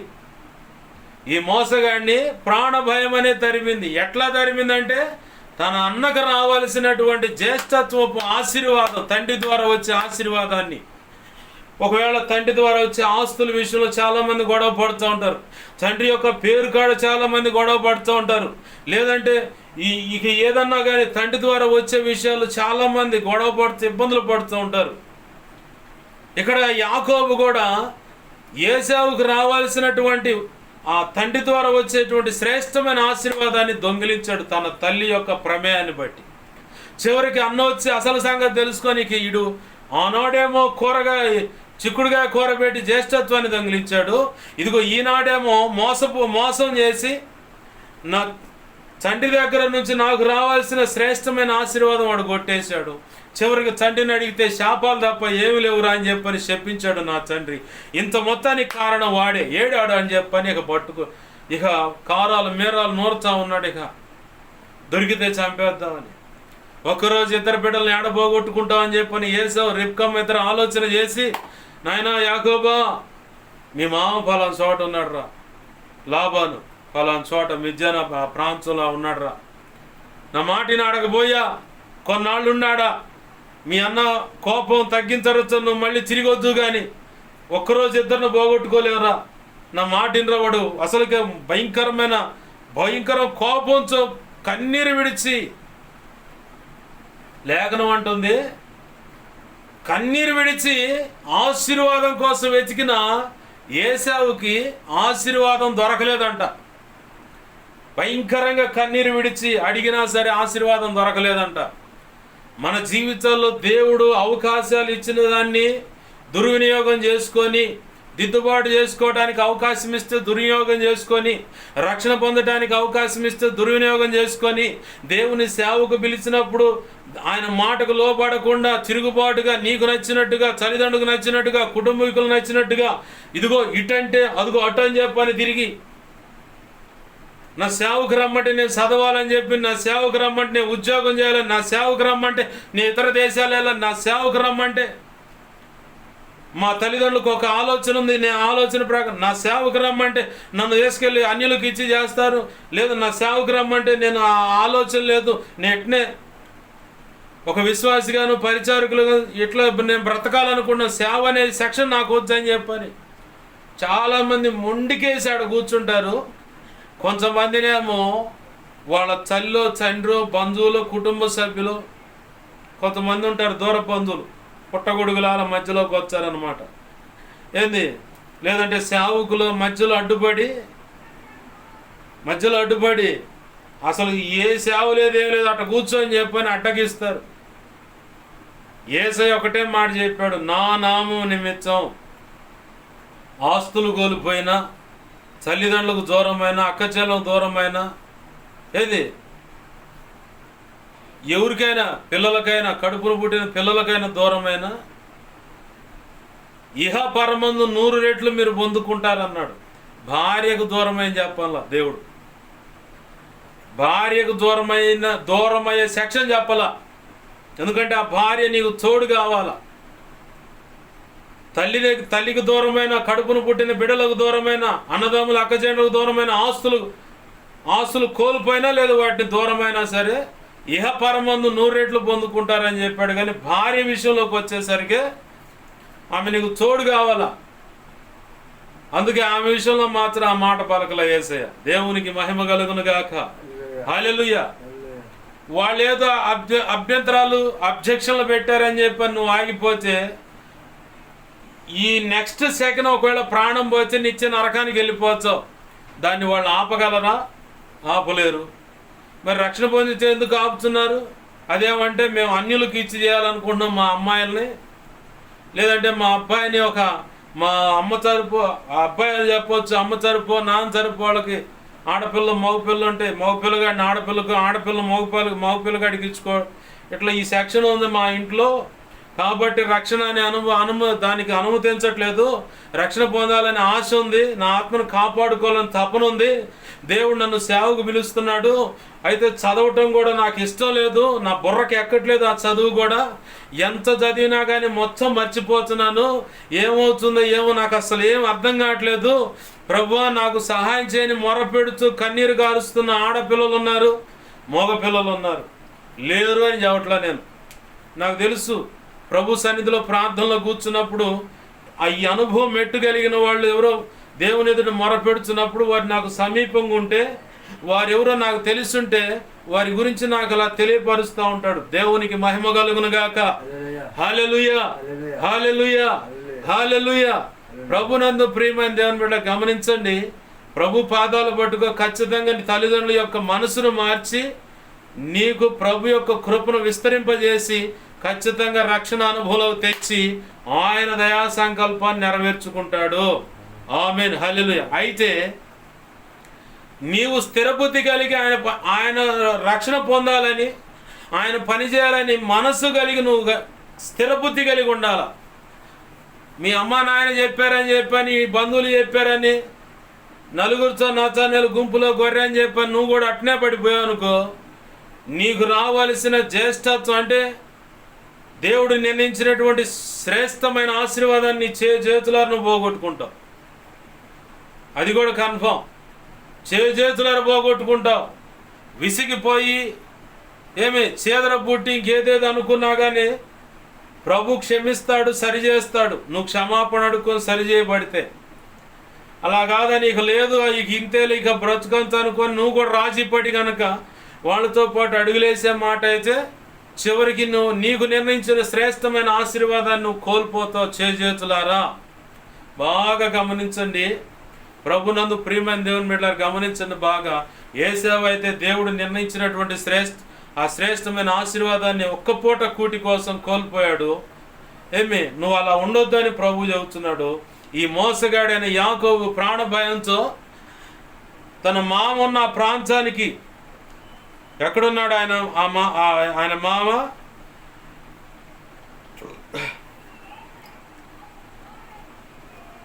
తన మామ ఉన్న ప్రాంతానికి తన తల్లి తండ్రి దగ్గరుండి మరి పురమాయించారు. వెళ్ళురా అయ్యా, దేవుడు నీకు తోడే ఉంటాడు, ఒకరోజు మేము కోల్పోమని.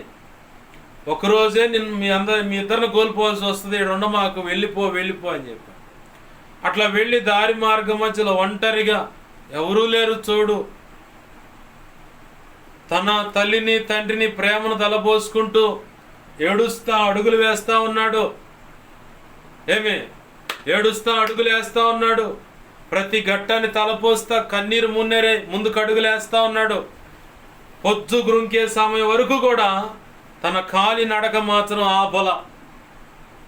తన కాలి నడక ఆపల.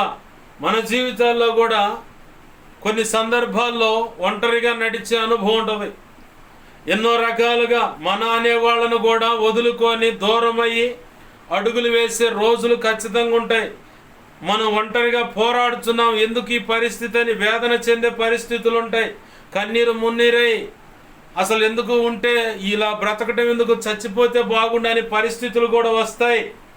వచ్చినంత మాత్రాన ఎడబాటు ఉన్నానన్న దాన్ని బట్టి, నాకంటూ ఎవరు చూడలేరు అనుకున్న దాన్ని బట్టి నువ్వు కృంగిపోక, కృషించుకుపోక, కుష్కించుకుపోయి మానసిక రోగిగా మారిపోక, మనోవేదన బట్టి నువ్వు తిన్నది కూడా వంట పట్టకుండా అలా డేలా పడిపోయి ఆధ్యాత్మిక భ్రష్టురాలుగా మారిపోక, దావీదు గనక తన దేవుణ్ణి బట్టి ధైర్యం తెచ్చుకొని అన్నట్లుగా ప్రభు పాదాలు పట్టుకొని ఈ ఘడియలో ఈ పరిస్థితుల్లో నాకేదో విలువైన పాఠం నేర్పుతున్నట్టున్నావు ప్రభు, అందుని బట్టి నీకు కృతజ్ఞతాస్తుతులు అని చెప్పాను కనుక దేవుణ్ణి బట్టి ధైర్యం తెచ్చుకొని నువ్వు భక్తి సాధన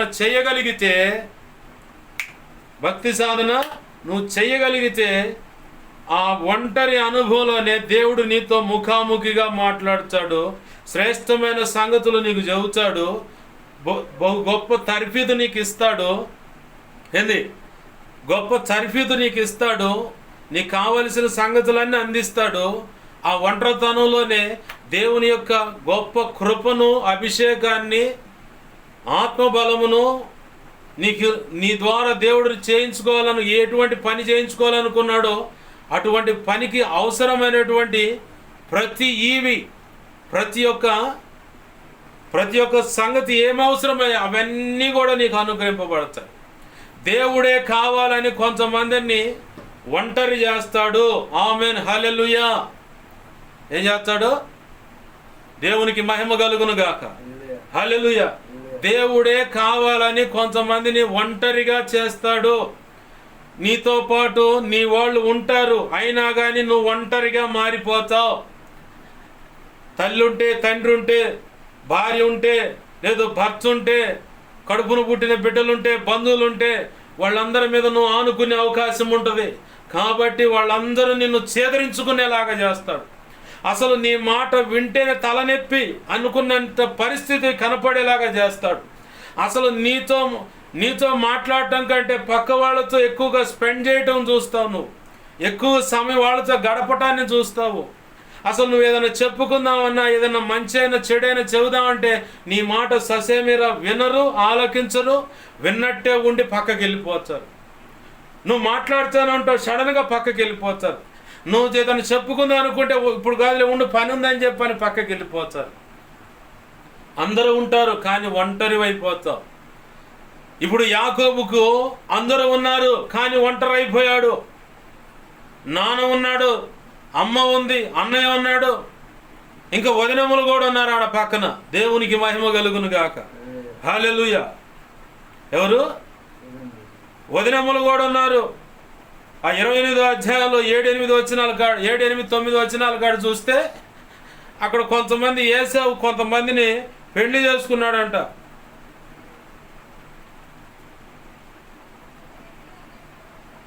పెళ్లి చేసుకుంటే వాళ్ళ వల్ల రెబ్కమ్మకు సేదర పుట్టిందంట.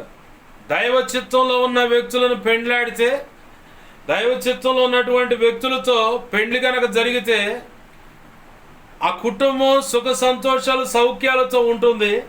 ఆశీర్వాదాన్ని ఎప్పుడు చూస్తారు. అలాగనే ఆశీర్వాదకరమైన సంతానం భూమి మీదకి ప్రభు యొక్క మహా ఉచిత కృప చేత తీసుకురాగలుగుతారు. ఆమేన్. హల్లెలూయా.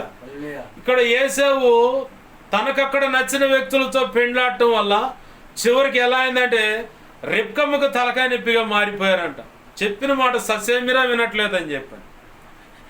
కొంతమంది దైవ చిత్తానికి వ్యతిరేకమైన వ్యక్తులతో పెండ్లి చేసి ఆ కోడల వల్ల, అల్లుడు వల్ల, ఏందయ్యా మాకు ఈ పోడు, ఒక రాగాన రావట్లేదు ఈ కోడలు, ఈ అల్లుడు అని చెప్పని తలబొట్టుకొని దేవుని పాదాలు పట్టుకొని విలవిల కన్నీరు విడిస్తే ఉపయోగం ఉంది? దేవుడు చెప్పిండా? దేవుడు చెప్పిన ప్రకారం నువ్వు అడుగులేస్తే ఆశీర్వాదం. కానీ నీ సొంతంగా మాకు ఆ బంధుత్వాన్ని కలుపుకోవాలా, ఈ బంధుత్వాన్ని కలుపుకోవాలా, మాకు ఈ ముడిగమంతా ఉండాలి, మేమంతా ఒకటై ఉండాలని చెప్పి నీ సొంత ప్రయత్నంతో నువ్వు చేసుకున్నావు. చివరికి తలనొప్పులే వస్తాయి. తలనొప్పులు కాదు, కీళ్ళ నొప్పులు కూడా వస్తాయి. వాడు కోడలు కానీ అల్లుడు కానీ ఎగిరి చదివినప్పుడు కీళ్ళ నొప్పులు కూడా వస్తాయి. ఏందిరా అబ్బాయి మా అమ్మాయిని అడ్డ చేస్తున్నా అంటే ఎగిరి తంచుడు అల్లుడు. ఏందమ్మాయి మా ఓడిని అట్ట చేస్తున్నా అంటే ఆ పిల్ల రోకల పండు ఏదో ఒకటి తీసుకుంటుంది, ఇరగ తన్నుద్ది అనమాట. అప్పుడు కీళ్ళు నొప్పులు వస్తాయి. అవసరమైతే ఎముకలు ఇరిగితే కట్లు కూడా, అవిషేపాలెం కట్లు కూడా వస్తాయి. లేదంటే ఏదన్నా ఎముకలు డాక్టర్ హాస్పిటల్ పోతే పెండ కట్లు వేస్తారనమాట. ప్లాస్టర్లు స్టిక్కర్లు వేసి లాక్ కడతారనమాట. అవి కూడా వస్తాయి. ఎందుకంటే దైవ చిత్తం కాదు కదా నువ్వు చేసుకున్నది, అది అనుభవించాలి, తప్పదు.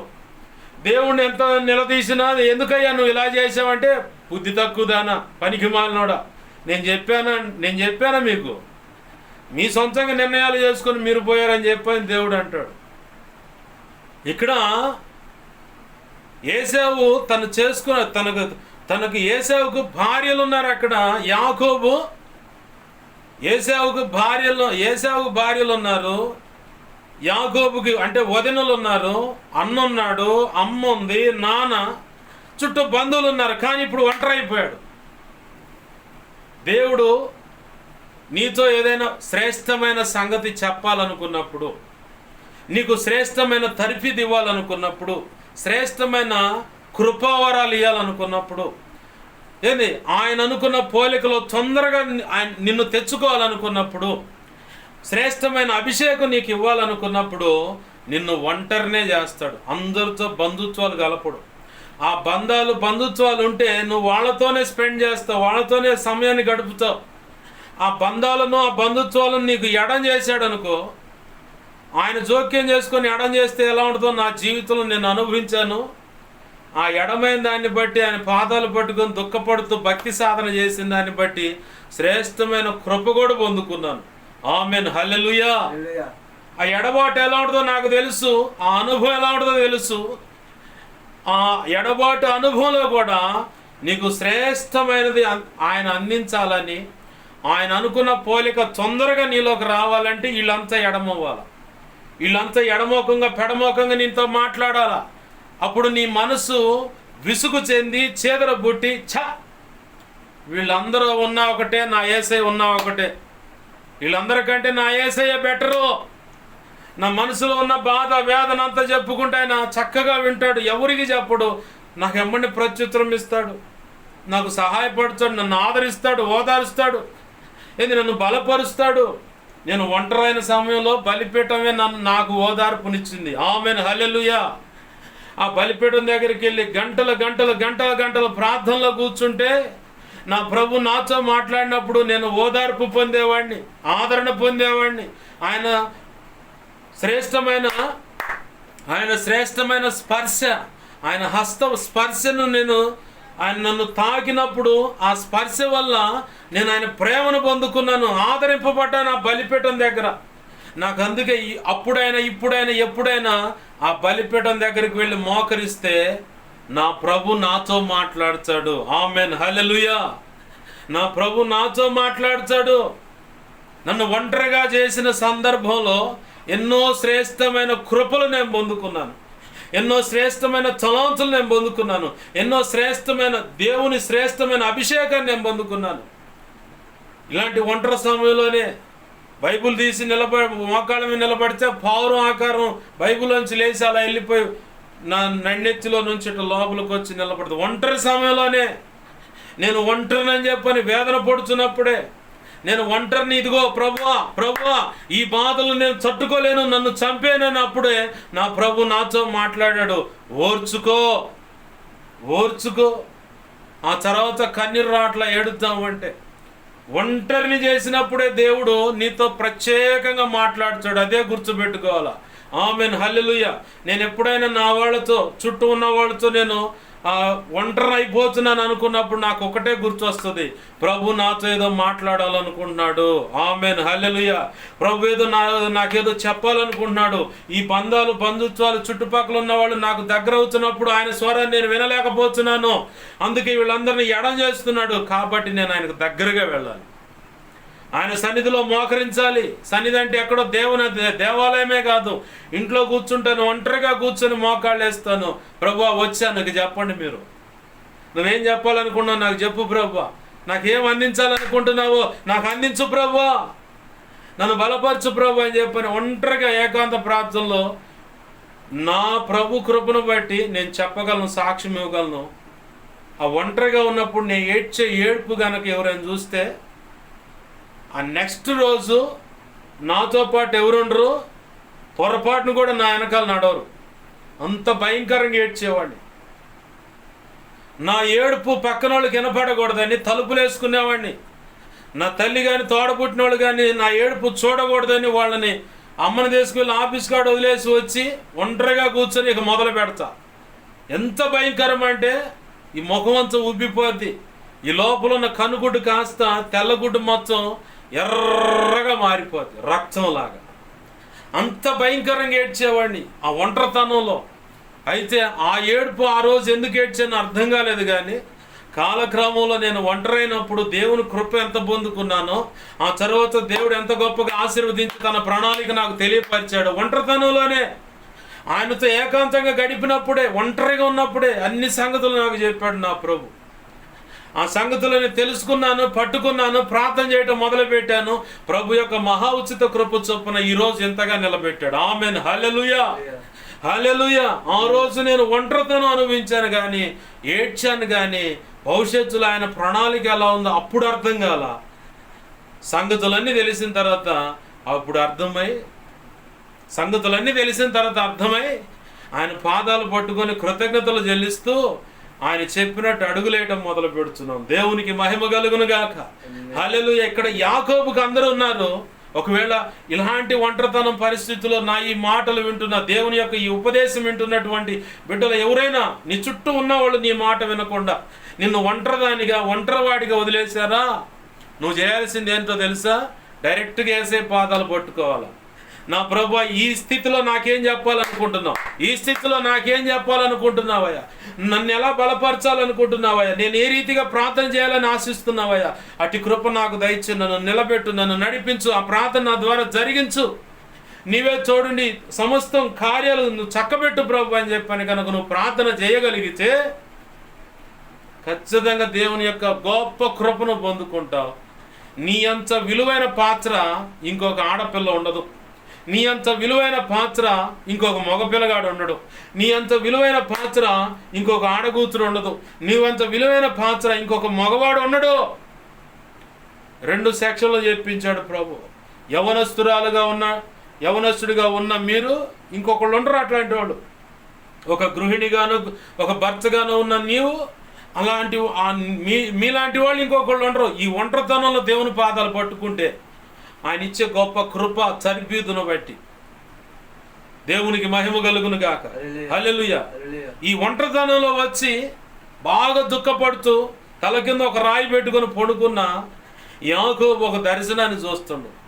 ఎటువంటి పరిస్థితిలో? వేదన, ఇరుకు, ఇబ్బంది. ఇక ఎందుకు ఈ బ్రతుకు, అందరూ లేరు, ఎందుకు చచ్చిపోతే బాగుండదు. అలాంటి పరిస్థితుల్లో తలగడి కింద రాయి ఒకటి పెట్టుకొని పడుకుంటే దేవదూతలు ఎక్కటం దిగటం చూస్తున్నాడు ఆయన. చూసి అమ్మాయి ఇదేదో మొత్తానికి దేవుని సన్నిధే అని చెప్పని ఏ తలగడి కింద రాయి పెట్టాడు ఆ రాయిని అక్కడ నిలబెట్టి ఏమి కాళ్ళ నొప్పులకు ఆరోగ్యానికి ఆ రోజుల్లో నూనె పక్కన ఉంటుంది చేతిలోనే. దూర ప్రయాణం అయ్యేవాడికి నూనె ఇస్తారు. అది కూడా మంచి దంచి తీసినటువంటి ఒలివ నూనె. ఆమేన్. హల్లెలూయా, హల్లెలూయా. అది అన్ని విధాలా ఉపయోగపడుతుంది. అచ్చమైన దంచి తీసినటువంటి ఒలివ నూనె అన్నమాట. అవును భాష గారు, అక్కడ లేదు కదా ఒలివ నూనె అంటే ఆ కింద తర్వాత రాసి ఉంటుంది. ఆయన ఒక రాయి నిలబెట్టి ఆ రాయి మీద నూనె పోసాడు అని చెప్పారు. అక్కడ అంటాడు, నా గనక మా తండ్రికి, మా పితరుడైన అబ్రాహాముకి, అలాగే నా తండ్రి అయిన ఇస్సాకు గనక తోడైన దేవా, నేను సర్వ సమృద్ధి చేత తిరిగి వచ్చేటప్పుడు నీకు దశం భాగిస్తానయ్యా, ఇదే స్థలానికి వచ్చని ఆ రాయిని అక్కడ నిలబెట్టి నూనె పోసి వెళ్ళిపోయినట్టుగా తర్వాత లేఖనంలో కనపడుతుంది. కాళ్ళ నొప్పులకైనా ఒంటికైనా తలంటుకోవటానికైనా నూనె, ఒలివ నూనె అన్ని విధాల ఉపయోగకరమైనది మనిషికి. అటు దైవభక్తి సాధనకైనా, అంటే యాజకుడి దగ్గరకు పోతే ఒలివ నూనె తీసుకొనే పోవాలి. ఆ దీపాలను వెలిగించడానికి ఉపయోగపడతారు. అర్పణ అర్పించేటప్పుడు ఒలివ నూనె కూడా తీసుకెళ్ళాలని పంచకాండాల్లో ఒక పుస్తకంలో రాసి ఉన్నాయి. లేవి కాండంలో పలానా తీసుకెళ్ళాలి. ఈ యాకోబు ఆడ నిద్రపోత ఆ దర్శనాన్ని చూసి ఇక లేచి ప్రార్థన చేయడం మొదలు పెడితే దేవుడు వచ్చాడు లైన్లోకి.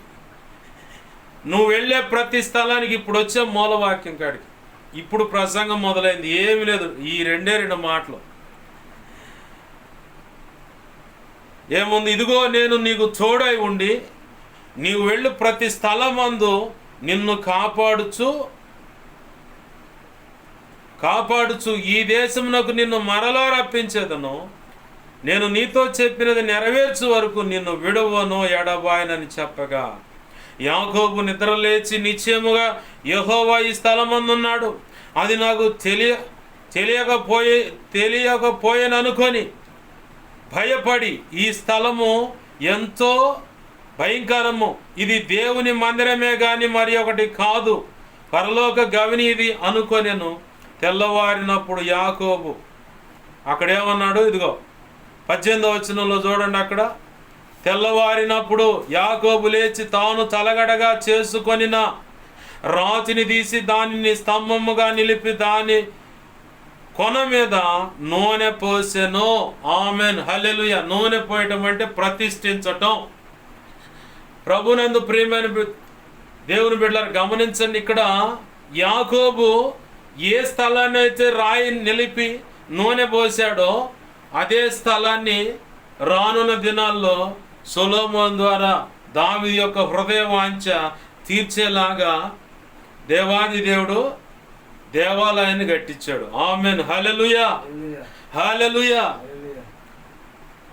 మన జీవితాల్లో ఏదైనా అనుకోకుండా కొన్ని జరిగినా ఆ జరిగిన దాంట్లో కూడా దేవుని యొక్క ఉన్నతమైన ప్రణాళిక ఉంటుంది. ఏంటిది?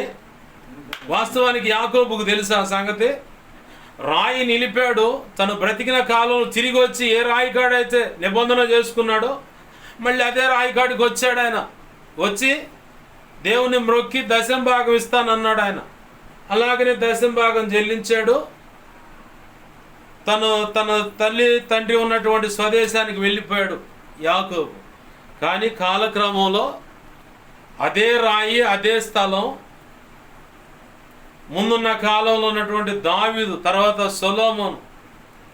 సొలొమోను అసలు అనుకోలేదు వాళ్ళు. అసలు కాలక్రమంలో చరిత్ర చెబుతుంది, ఎక్కడైతే సంహారపు దూత వచ్చి నిలబడదో ఆ పొలాన్ని దావీదు కొన్నాడు. ఆ స్థలమే మందిరమైంది. అదే స్థలం యాకోబు రాయి బాతినటువంటి స్థలం. అదే స్థలం సీనాయి పర్వతంగా పిలువబడ్డ స్థలం. ఏది?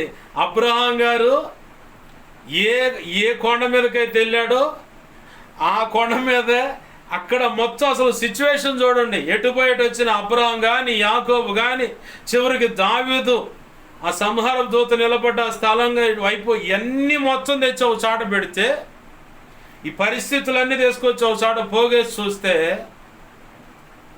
అబ్రహాము ఎప్పుడైతే పిల్లగాడిని బలి ఇవ్వటానికి పోయాడో ఈ యాకోబు ఏడైతే రాయి బాచాడో అలాగనే సీనాయి పర్వతం అని చెప్పుకుంటున్నది కానీ లేదంటే దావీదు మహారాజు స్థలం అనుకున్న పొలం కొన్నది కానీ మొత్తాన్ని తీసుకొచ్చి చూస్తే వీళ్ళంతా కలిసి ఒక మందిరం కాడికి వచ్చారు. అందరు కలిసి దేవునికి మహిమ కలుగునుగాక, హల్లెలూయా. ఒక మందిర స్థలం అది, భవిష్యత్ కాలంలో జరగబోయేటువంటి ఒక మందిర స్థలం.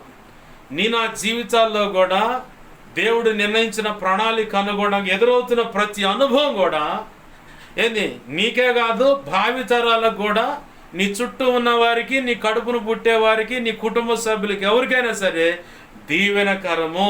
ఆమేన్, హల్లెలూయా, హల్లెలూయా.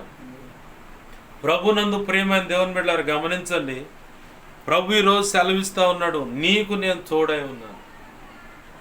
నువ్వు దిగులు పడాల్సిన పని లేదు. నువ్వు వెళ్ళే ప్రతి స్థలానికి నేను వస్తాను. నువ్వేదైతే దూర ప్రాంతానికి వెళ్ళాను, నేను ఏదో కోల్పోయాను అనుకుంటున్నా, అది మళ్ళీ నీకు తిరిగి ఇస్తాను. నేను అంతా తిరిగి ఇవ్వటమే కదా, అంతకంటే సర్వ సమృద్ధి చేత నిన్ను తీసుకొస్తాను. ఏది కోల్పోయాను, ఏదేదో అయిపోయింది అనుకుంటున్నావు కానీ ఎక్కడికి పోలేదు, నా చేతుల్లోనే ఉందన్నాడు. దేవునికి మహిమ కలుగును గాక, హల్లెలూయా. ఏమన్నాడు ఆయన?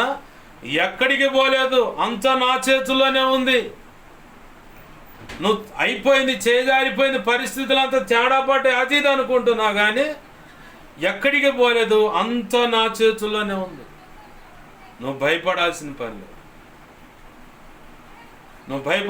పని లేదు. ఎక్కడికి పోలే, అంతా నా చేతుల్లోనే ఉంది, భయపడాల్సిన పని లేదు అన్నాడు దేవుడు.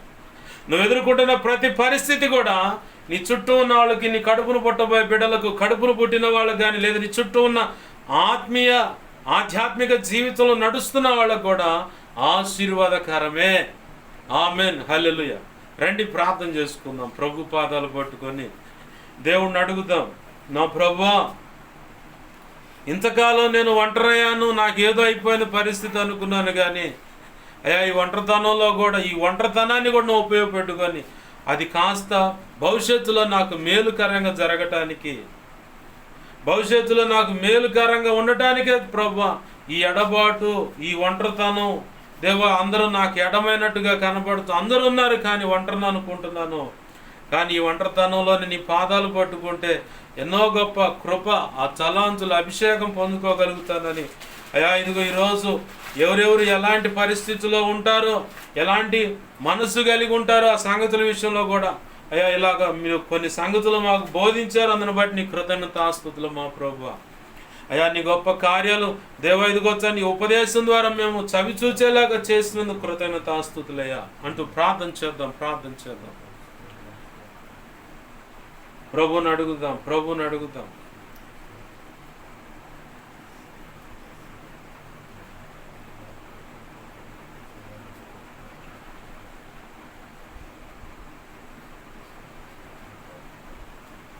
ప్రేమగల మా కన్న తండ్రి యేసయ్యా, ఎంతమంది నీ బిడ్డలు వాక్యం విన్న దాన్ని బట్టి అయ్యా నీ పాదాలు పట్టుకుంటున్నారో అయ్యా, ఇదిగో తండ్రి, ఒంటరితనం అంటే కుటుంబ సభ్యులే కాదు, సేవకుడు కూడా ఎడబాసినట్టుగా, సేవకురాలు కూడా ఎడబాసినట్టుగా, చుట్టూ ఉన్న విశ్వాసులు కానీ, పరిచారకులు కానీ, సంఘ పెద్దలైనా, ఒక ఆడ మనిషినైనా మగ మనిషినైనా వాళ్ళు అసలు మాట వినకుండా అసలు తృణీకరించినట్టుగా, ఎడంబెట్టినట్టుగా కనపడుతుంది. ఆ పరిస్థితిలో నిన్ను పట్టించుకోరు, సేవకుడు కూడా పట్టించుకోడు, అతనికి తెలియదు ఆ సంగతి.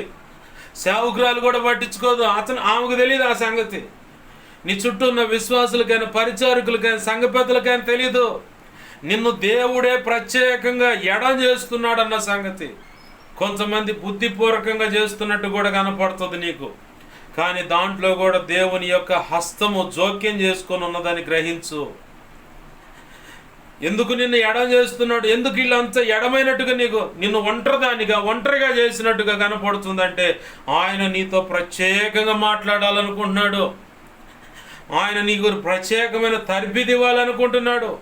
నువ్వు ఒకవేళ అనుకోవచ్చు, అయ్యో ఈ చలిలో ఏంది నాకు ఈ యాతన, నాకెందుకు ఈ పరిస్థితి అని చెప్పని, నాకెందుకు ఇలాంటి పరిస్థితి అని చెప్పని నువ్వు అనుకోవచ్చు. కానీ భవిష్యత్తులో ఆశీర్వాదకరమైన జీవితం కలగాలంటే ఈ ఎడబాట్లు నువ్వు ఒంటరినని చెప్పని దుఃఖపడతాం కాదు, ఆయన పాదాలు పట్టుకో. ఆయన ఒక మాట అడుగు, ప్రభు నన్ను ఇలా ఒంటరివాడిగా చేసావు కదా, నాతో ఏం మాట్లాడాలనుకుంటున్నావు, నాకు ఏ సంగతులు చెప్పాలనుకుంటున్నావు, నాకు వ్యక్తిగతంగా ఏం బోధించాలనుకుంటున్నావు, నాకు ఇదిగో ఈ ఒంటరితనంలో ఏ రీతిగా నేను భక్తి సాధన చేయాలనుకుంటున్నావు అదేదో నాకు తెలియపరచు. అలాగ నన్ను భక్తి సాధనలు నిలబెట్టు అయ్యా. నువ్వు నిర్ణయించిన తలాంతులయ్యో దయచేయి, ప్రత్యక్షతలయ్యో దయచేయి అయ్యా. ఇదిగో తండ్రి, ఆ కృపవరయ్యో దయచేయి, ఆ ఆత్మబలం నాకు దయచేయి. ఒంటరితనంలోనే ఆత్మబలం సంపాదించగలుగుతావు, ఒంటరితనంలోనే అంతరంగ పురుషుడు బలపడగలుగుతాడు, ఒంటరితనంలోనే. ఎందుకంటే నువ్వు ఒంటరిగా ఉంటావు, నీతో దేవుడు ఉంటాడు, ఇంకొక వ్యక్తితో నీకు కనెక్షన్ ఉండదు. ఆయన నువ్వు ఇదే ఎన్నాళ్ళు ఉంటుంది అయ్యా ఇదంటే ఆయన చిత్తంలో ఎన్నాళ్ళని కన్ఫర్మేషన్ చేయడానికి ఏ వ్యక్తికి, ఏ బోధకుడికి కూడా లేదు. ఆయన చిత్త ప్రకారము ఎన్ని రోజులు అనుకున్నాడు, ఆయనకు నువ్వు వెంటనే లోబడుతూ వెంటనే నేర్చుకునే మనసు కలిగి నేర్చుకుంటా ఉన్నావు అనుకో, నీకు సమయము చాలా కొద్ది సమయం నువ్వు ఒంటరితనాన్ని అనుభవిస్తావు. ఆ తర్వాత నువ్వు అందరితో కలిసి నువ్వు ఉంటావు. ఆ తర్వాత ఈ ఒంటరితనంలో నువ్వు నేర్చుకున్న విషయాలు, దేవుడు ఇచ్చిన కృప, ఏమైతే ఇచ్చాడో అభిషేకం, అధికారం, నీ చుట్టూ ఉన్నవాళ్ళు అందరూ చూస్తారు, అందరూ నివ్వురపోతారు. ఎక్కడిది ఇంత అభిషేకం, ఎక్కడిది ఇలాంటి కృప, ఎక్కడిది ఇలాంటి ప్రత్యక్షత ఎక్కడి నుంచి వచ్చిందంటే యేసు ప్రభు వారి గురించి కూడా అదే అనుకున్నారు. ఇతను వడ్రవాని కుమారుడు కాదా, అతను తల్లి మరియ కాదా, అతను అక్క చెల్లెండ్రులు మనతో పాటు లేరా అన్నారు. ఇతనికి ఇలాంటి శక్తి ఎక్కడిది, అభిషేకం ఎక్కడిదంటే ఆయన పెందల గడనే లేచి ఒంటరిగా తన తండ్రితో ప్రార్థనలో గడిపాను. ఆయన పొద్దు గుంకుచుండగానే కొండ మీదకు వెళ్ళి ఏకాంతంగా తండ్రి అయిన దేవునితో గడిపానని లేఖనం సాక్ష్యం ఇస్తుంది. అలాగ ఒంటరిగా గడిపిన దాన్ని బట్టే శ్రేష్టమైన కృప, అభిషేకం, తలాంతులు పొందుకోగలిగాడు. యేసు ప్రభు మనకి ముంగుర్చు ఒక సాక్ష్యార్థం, ఒక అనుభవ పాఠం ఆయన. అలాగను మనము భక్తి సాధన చేయాలని అపోస్తులు కూడా ఒంటరిగానే భక్తి సాధన చేశారు. ఎవరికి వారు.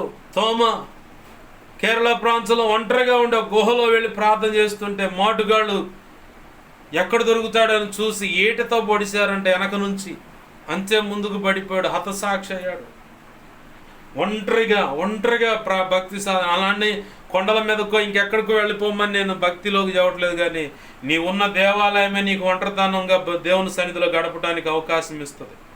నీ ఉన్న ఇల్లే నీకు ఒంటరిగా గడపడానికి అవకాశం ఇస్తుంది. ఇంకెక్కడికో పారిపోవాల్సిన పని లేదు. నువ్వు ఉన్న చోటే దేవునితో గడపడానికి అవకాశం ఇస్తాడు దేవుడు. దేవుని పాదాలు పట్టుకుందాం, ప్రభువుని అడుగుదాం. ప్రార్థన. ప్రేమగల మా కన్న తండ్రి యేసయ్యా, నీకు వందనాలు, కృతజ్ఞతాస్తుతులు. శ్రేష్టమైన వర్తమానం అందించినందుకు కృతజ్ఞతాస్తుతులు. నాతో మాతో కూడా మీరు మాట్లాడినందుకు కృతజ్ఞతాస్తుతులు. అయ్యా, మీరు ఇచ్చిన ప్రతి మాటను బట్టి నీ కృతజ్ఞతాస్తుతులు. నీ వాక్యాన్ని హెచ్చించుకుంటున్నాం, నీ నామాన్ని ఘనపరుచుకుంటున్నాం. మీరు సెలవిచ్చిన మాట వ్యర్థముగా పోకుండా మా హృదయాల్లో సిలువ రక్తము చేత భద్రపరిచి నీరు కట్టి ఫలింపచేసి నీకు ఇష్టమైన ఫలభరితమైన అయా మొక్కలుగా, జీవితాలుగా మమ్మల్ని మార్చి ఫలములు ఇచ్చే రీతిగా మా తీర్చిదిద్ది ప్రభా, నీకు రుచికరంగా మొదటిగా, ఆ తర్వాత నీ చిత్తంలో ఉన్న ప్రజలకు రుచికరంగా ఆ ఫలము ఉండేలాగా దీవించి ఆశీర్వదించి నువ్వు అనుకున్న కార్యం జరగటానికి ఉపయోగపెట్టుకోమని, అలాగ ఉపయోగపెట్టుకొని నీ చిత్తంలో నిర్ణయించిన దీవెనలు మాకు దయచేసి నీ కృపలో మమ్మల్ని ఆశీర్వదించమని, నీ చిత్త ప్రకారం నీ చిత్తమైతే వర్ధల చేయమని బతిమలాడుతున్నాం. సహాయం చేయండి అయ్యా. నీ వాక్యాన్ని హెచ్చించుకుంటున్నావు, నీ నామాన్ని ఘనపరుచుకుంటున్నావు. నాకు మాకు మా మీద ఇంకెవరికైనా కళలో నిద్ర దర్శనం స్వప్నాలు చూపించబడ్డా సమస్త చీకటి శోధనడు ప్రభు నీ పాసన నీ మహాపునరుద్ధాన శక్తి ద్వారా వేస్తున్నాము. వాటినోడు ప్రభుని బంధిస్తున్నాం, లయపరుస్తున్నాం. బంధించి లయపరిచిన నీ కృతజ్ఞతాస్తుతులు, కృతజ్ఞతాస్తుతులు, కృతజ్ఞతాస్తుతులు అయ్యా. అయ్యా, నాకు మాకు మా మీద ఇంకెవరికైనా కళలు నిద్రలు దర్శన స్వప్నాలు చూపించబడ్డ సమస్త మంచి కళ్ళు, మంచి దర్శనం, మంచి స్వప్న నిద్రలు చూసి సమస్త మంచి యేసునామమున మహాపునరుద్ధాన శక్తి ద్వారా త్వరపెట్ట జరిగేలా చేసి నెరవేర్చమని బాచున్నాం. త్వరపెట్ట జరిగేలా చేసి నెరవేర్చినందుకు కృతజ్ఞతాస్తుతులు, కృతజ్ఞతాస్తుతులు, కృతజ్ఞతాస్తుతులు అయ్యా. నీ గొప్ప కార్యాలు జరిగించి నీ చిత్తం నెరవేర్చమని బతిమలాడుతున్నాం. మా ప్రభువా సహాయం చేయండి, మా ప్రభువా సహాయం చేయండి. నా కోసం, మా కోసం వాట్సాప్ ఇక అన్ని విధాలు ప్రార్థించమని అడుగుతున్నా. నీ సన్నిధిలోని ప్రార్థించమని అడుగుతున్న ప్రతి ఒక్కరి అవసరత నీ కృప చేత యేసునామమున తీర్చబడునుగా. నా కోసం, మా కోసం, పరిచయం కోసం విన్నదాన్ని బట్టి అన్ని విధాలు ప్రార్థిస్తున్న బిడ్డలందరూ దీవించబడి, బలపరిచి, అభిషేకించబడి నీ సేవలో గొప్పగా వాడబడును గాక. అయ్యా, కనికరించండి. ఇదిగో ప్రభు, రేపటి దినాన జరిగే సెమీ క్రిస్మస్ ఆన్లైన్ ఘనంగా జరిగించండి. ఆదివారం ఆరాధనలు మీరు చూడే ఉండండి. అయ్యా, ఇదిగో తండ్రి, మరి రాబోతున్న డిసెంబర్ మాసంలో ప్రభు క్రిస్మస్ ఆరాధన ఘనంగా జరిగించండి. అలాగే ఇదిగో తండ్రి, వాచ్ నైట్ సర్వీసులు ఘనంగా జరిగించండి. అయ్యా, 2025 అయ్యా జనవరి 1వ తారీఖు జరిగే వార్షికోత్సవ కోటాన్ని కూడా జయకరంగా జరిగించండి. ఆ రోజు ఎటువంటి అడ్డులు ఆటంకాలు లేకుండా నీవే నీ కృప చేత సమస్తం జరిగించి నువ్వు మాత్రం మహిమ పొందమని క్యాలెండర్ల విషయంలో కృప దయచేయి. అయ్యా, క్రిస్మస్ సాంగ్ కూడా ప్రభు ఇదిగో తండ్రి ప్రజల ముందుకు తీసుకురావడానికి సహాయం చేయి.